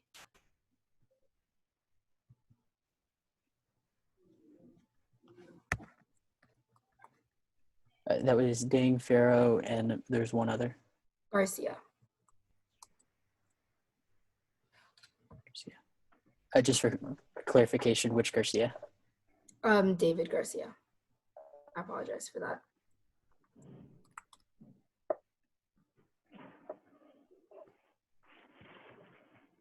All right, you do have the floor. Howdy. So we wrote this resolution for Hispanic Heritage Month, which begins in September. And through this resolution, we just wanted to recognize all the important achievements of Hispanic students at Texas A&M. And so with that Hispanic Heritage Month resolution recognizing the importance of Hispanic Heritage Month at Texas A&M. Whereas one, in 1968, a proclamation was issued by President Lyndon B. Johnson stating that the week of September 15th and 16th would be National Hispanic Heritage Week, which would celebrate Hispanic Americans and anniversaries of independence for Latin American countries of Costa Rica, El Salvador, Guatemala, Honduras, Nicaragua, and Mexico, and Whereas two, in 1988, President Ronald Reagan expanded this week to a 30-day period starting on September 15 and ending on October 15, which is now officially known as Hispanic Heritage Month. And whereas three, the month of September now commemorates and observes all histories, cultures, and contributions of American citizens whose ancestors came from Spain, Mexico, Caribbean, and Central and South America. And whereas four, with the Hispanic population of Texas students at Texas A&M University at 21.94%, 15,238 students of fall 2019, Texas A&M University is well on its way of becoming a HSI Hispanic Serving Institution. And whereas five, within the Texas A&M University system, 4 schools have already obtained the status as Hispanic Serving Institution, including Texas A&M San Antonio, Texas A&M Corpus Christi, Texas A&M University Kingsville, and Texas A&M International University. And whereas 6, the earliest known Hispanic graduate of Texas A&M University is Jose Angel Ortiz, class of 1891, who graduated with a degree in civil engineering, and whereas 7, the first touchdown scored by an Aggie football team was scored on November 22nd, 1894 by N. Valdez, class of 1897 from Hidalgo, Mexico, in a 14-0 victory over Galveston, and whereas 8, in 1969, Hector Gutierrez Jr., native of Laredo, was Texas A&M's first Hispanic Corps commander, and whereas 9, in 1969, Mary Catherine Cantu Custer was the earliest known Hispanic woman to graduate from Texas A&M University with a Bachelor of Science in Chemistry, and whereas 10, in 1994, Guadalupe L. Rangel became the first Hispanic woman appointed to the Board of Regents, and whereas 10, in 2003, the Texas A&M University Hispanic Network, TAMHN, was created to support and advocate for the Hispanic community within the Association for Former Students, and whereas 11, in 2008, Elsa E. Murano becomes the first Hispanic and first woman to serve as the president of Texas A&M University, and whereas 12, in 2010, General Joe E. Ramirez Jr., class of 1979, became the commandant of the Corps of Cadets, becoming the first Hispanic male to hold this position, and whereas 13, in May 2019, the first Latinx graduation ceremony was held in June of 2019, and the Latinx Graduation Coalition was created, and whereas 14, during the spring election of 2020, I need help. Nemo Salinas was elected as the first Hispanic junior Yale leader. therefore, let it be resolved 1. The 73rd session of Texas A&M University Student Senate officially recognized to September 15, to October 15 as Hispanic Heritage Month, and let it be further resolved to the Texas A&M University Student Senate extends a warm gratitude to Hispanic former students and their families. Pablo Marvin, class of 66, Monica Culer Menzel, class of 93, Dr. Manuel Pina, class of 67, Dr. Rebecca Robles Pina, class of 75, for their continuous support to the university, and let it be further resolved 3. The 73rd session of the Student Senate extends support to all the Hispanic and Latinx student organizations that are cultivating culture, heritage, and contextual intelligence in thousands of Aggies, developing the visionary global leaders of tomorrow and actively leading by example with inclusiveness and integration.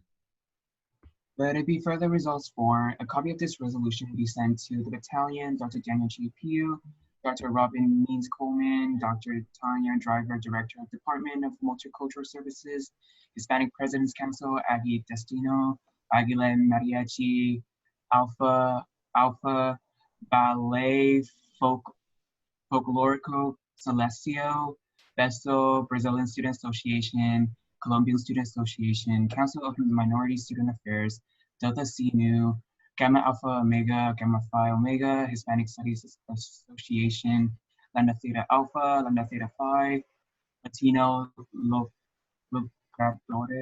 Latino Males United, Latinx Community and Advocacy Association, Latinx Graduate Student Association, LMSA, Mexican Student Association, MSC, KMAC, MSC SCOLA, National Hispanic Institute, Omega Delta Phi, Phi Iota Alpha, PRSA, SACNAS, Salsa Fusion Latin Dance Company, Sigma Lambda Beta, Sigma Lambda Gamma, Society of Mexican American Engineers and Scientists, Society of National Hispanic Engineers, Tamil Latinx Graduation, Texas A&M Hispanic Network, Texas Rising, and Venezuelan Student Association.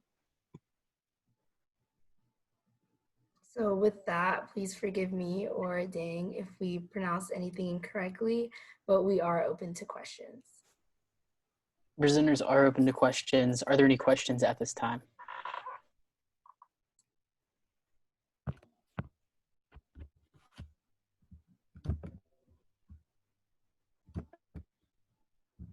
Seeing none, that will conclude our period of question and answer. And we will move into a period of debate, beginning with debate against. Do I see any debate against? Senator Feldman. Chair Feldman, Off-Campus Caucus. Seeing as Eric Mendoza is the first Hispanic student body president, I would like to propose an amendment. I'll pull it up here real quickly. I would like to change whereas 14. I would like to change whereas 14 to be whereas 14 in the spring election of 2020. Eric Mendoza was elected as the first Hispanic student body president of Texas A&M University, and then move whereas 14 to whereas 15. I just want to clarify that we were going to add this as an amendment. We just wanted to get verification from Cushing Library, which came after we submitted the resolution, but they did confirm this for us as well to add. So thank you for that. And we'll go ahead, Pro Tem Spur, if you wouldn't mind putting that on the document and then sharing that document via sharing screen so that everyone can follow along. Yes, would this be added as whereas 15? No, it would be whereas 14, and then whereas 14 would become whereas 15. Okay.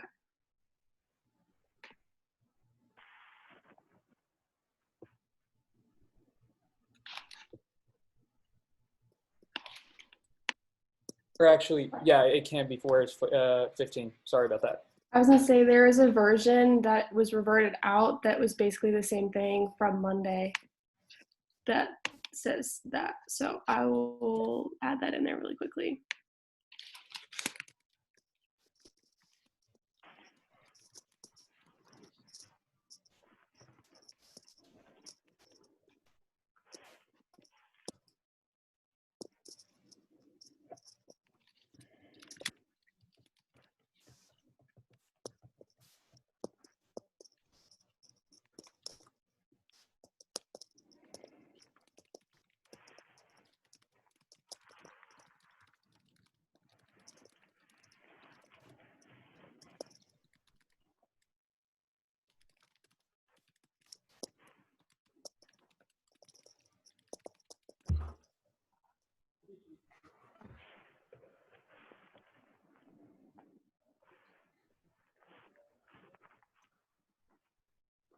Perfect. I'm gonna go ahead and share screen. I'm still reformatting it, but that way y'all can see it.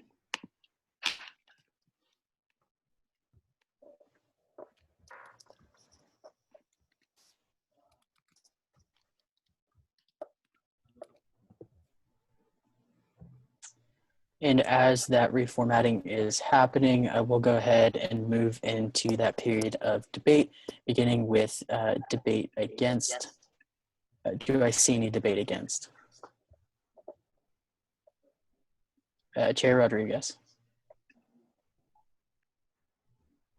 Chair Rodriguez, Constituency Affairs, College of Engineering. I move to add myself and any other senator who would like to be added as a sponsor to this piece of legislation. So unfortunately, we are still in debate for the amendment and not the piece of legislation as a whole. So that motion is out of order. But if you'd like to bring it back up after we finish debate on the amendment, that is doable. You do still have the floor in debate against on the amendment itself. Awesome. I yield my time to the floor. I also do want to go to the point of information from Chair Teague. Yes, I would to Chair Teague. Thank you, Mr. Speaker, and thank you, Chair Rodriguez. Mr. Speaker, are spelling errors covered in the changes that can be made to documents after they're passed or failed? Yes, so any spelling errors and slight grammatical errors can be changed after the fact, just as clerical work, and don't require the amendments. I would just like to call attention then to whereas 12, it says the commandment, that should read the commandant. I yield my time to the floor. Thank you. The floor has been yielded to. We'll now move into a period of debate for this amendment itself. Do I see any debate for?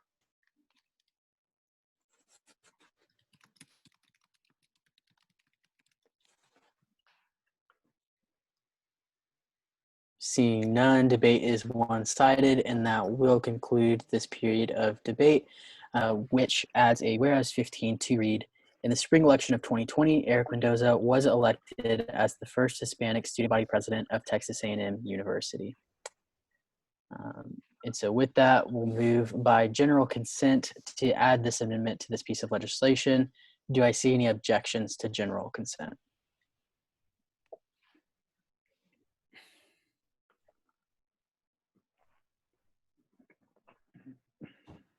Seeing none, that does pass, and this amendment shall be added to this piece of legislation.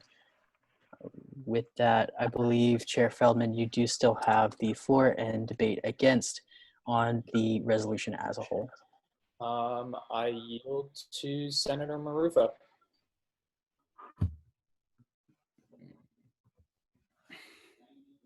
Senator Marufo, Liberal Arts Caucus.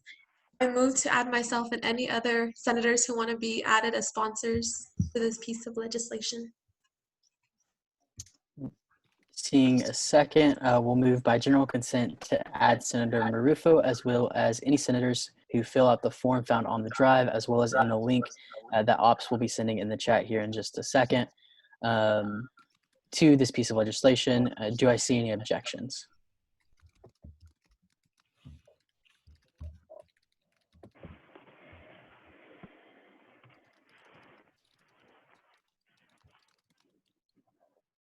Seeing none, that does pass.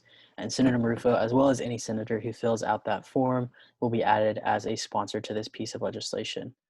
Senator Marufo, you do still have the floor in debate against.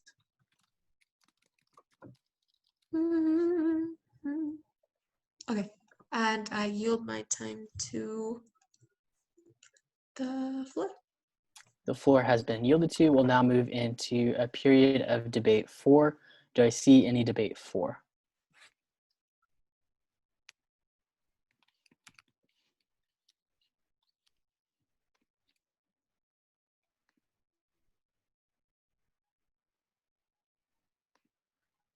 Seeing none, debate is one-sided, and that will conclude our period of debate. And we'll move into a period of voting, led by Pro Tem Spur. Howdy, y'all. It is 10:21, so I will give y'all until to go ahead and fill out that form. Thank you to Brogan for sending those links, and that should be open. Like I said, I will give y'all until 10:23 to go ahead and vote.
All right, it's 10:23. We're going to go ahead and close that form. Give us just a second to get that closed.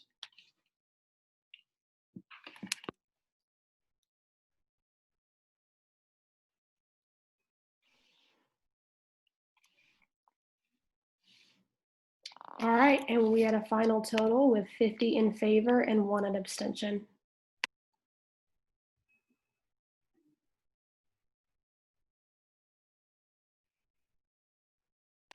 Speaker McHugh, you are muted. I appreciate that. It does seem to keep happening. You'll have to forgive me and give me a little bit of patience. With that, SR 7318, the Hispanic Heritage Month resolution, does pass, and that will conclude our period of new business, and we'll move into a period of open session. First, I do want to address the point of inquiry from Senator Marufo.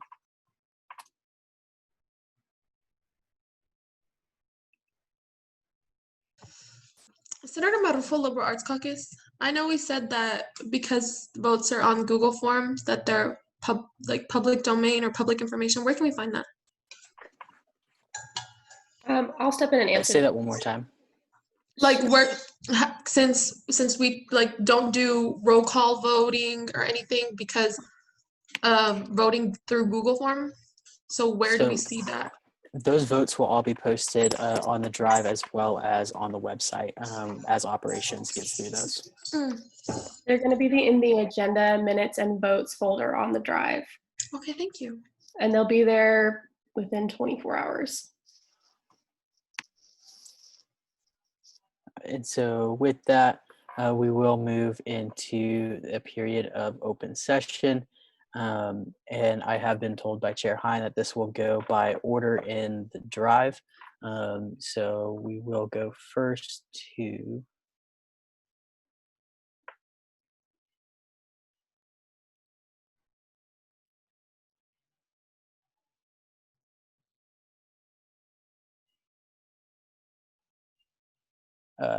the September 1st, 2020 Silver TAPS resolution. Howdy, y'all. Speaker Pro Tempore, Off-Campus Caucus. I do want to first go to the point of information from Chair Oldag. Howdy, Chair Oldag, Community Relations, Coles Caucus. What's going to happen when we reach the 10:30? Have we been given any extensions? I know that's coming up soon, so I'm just wondering what that'll look like. So we have not been given any extensions, so we'll have to go ahead and table or move on from anything that we're doing. Okay, thank you.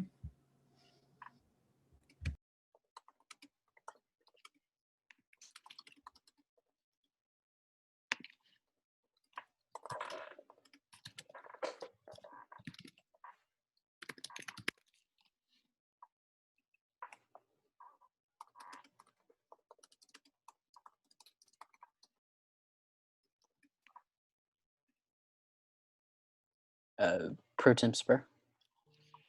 Sorry, I didn't know if I was able to proceed. Okay. Well, last year, this does say 72nd session. Last year, we wrote a Silver TAPS resolution every month to honor the Silver TAPS people that were being honored at Silver TAPS that month. And so basically, we just tried to continue that. So this is a resolution honoring Stephen Devin Anderson, Aiden Alexander Berwick, Asa Thomas Graham, Caitlin Michelle Harmon, Eric Alexander Medina. I do want to stop you here real quick, Pro Tem Spur, to recognize Chair Oldag with a motion. Howdy, Chair Oldag, Coles Community Relations, Coles Caucus. I move to consider the resolution as read. Do I see any seconds? Seeing multiple seconds, we'll move by general consent to consider the resolution as read, which means we will not have to go through the initial reading. Instead, we will go straight into the period of debate, question and answer, and voting. Do I see any objections to general consent?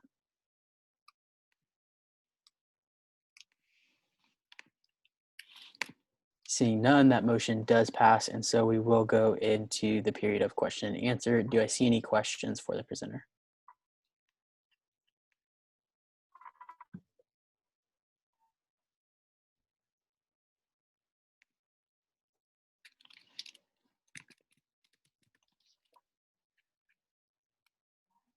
Seeing none, that will conclude our period of question and answer. We'll move into a period of debate, beginning with debate against. Chair Feldman. Chair Feldman, Legislative Relations Off-Campus Caucus. I would like to add myself and any other senators as a sponsor to this resolution. Seeing multiple seconds, we'll move by general consent to add Chair Feldman, as well as anyone else who fills out that form on the drive as sponsors to this piece of legislation. Do I see any objections?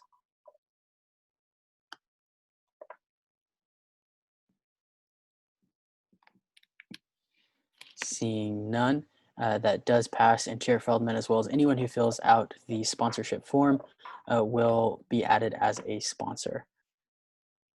Chair Feldman, you do still have the floor in debate. I actually, before to Chair Syed. And then before you take over, Chair Syed, I do want to recognize Senator Farrow. Senator Farrow, Engineering Caucus. I have a question. Like right now, the resolution doesn't have a number. So which number do we put on the form? Because it's 73 and it's not like labeled. So it will be, the next number is 7319. 19? Okay. Yes, 7319. Since it was from open session, we hadn't assigned a number yet, but I do appreciate that point of information. Perfect. Thank you very much. Appreciate it. And does that answer all of the other point of infos and inquiries?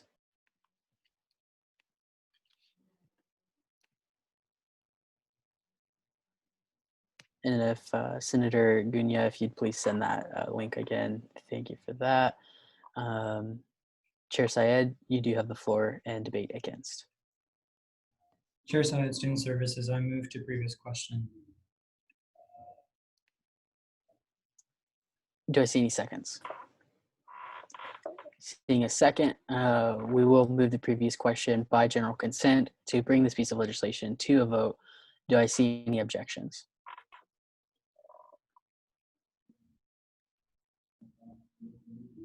Seeing none, the previous question has been moved, and we will proceed with a vote on this piece of legislation led by Pro Tem Spur. Howdy, y'all. Speaker Pro Tempore Spur.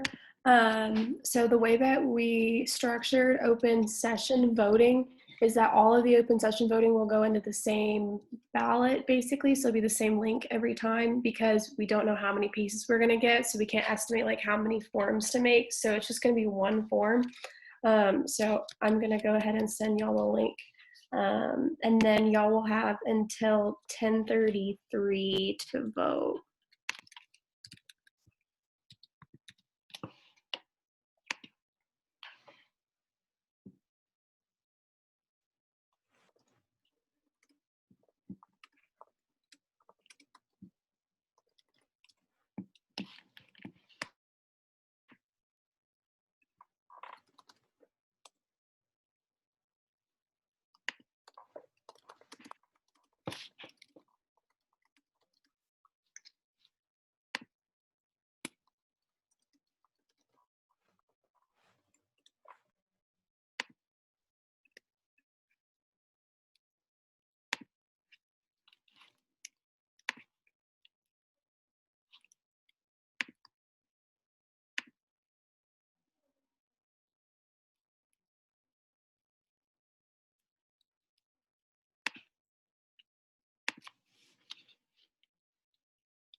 And I'm going to give y'all just a few more seconds to go ahead and get those in.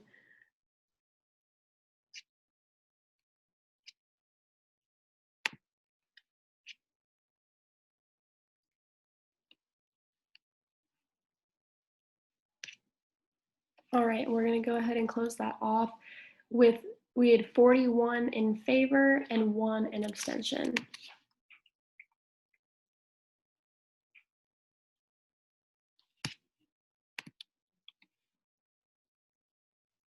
So that piece of legislation, SR 7319, the September 1st, 2020 Silver Taps resolution does pass, and I would like to recognize Chair Hein with a motion. Howdy, Senate. Chair Hein, Rules and Regulations. I move to deviate from the agenda and close open session, or open session, move committee reports to an email, and move on to closing roll call. Seeing multiple seconds, we'll move by general consent to deviate from the agenda. Do I see any objections? And as a reminder, this is something that we have to do since we are out of time and have not received an extension.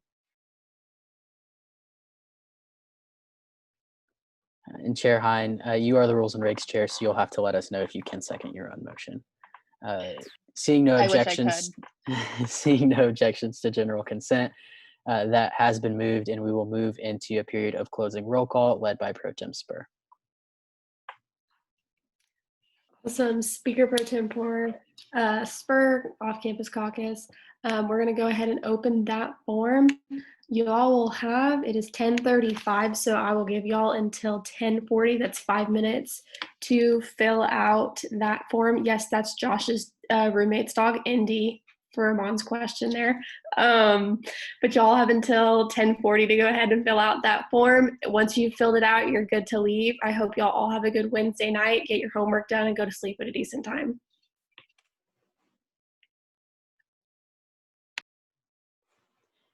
And I second everything that Speaker Pro Tempore Spur just said.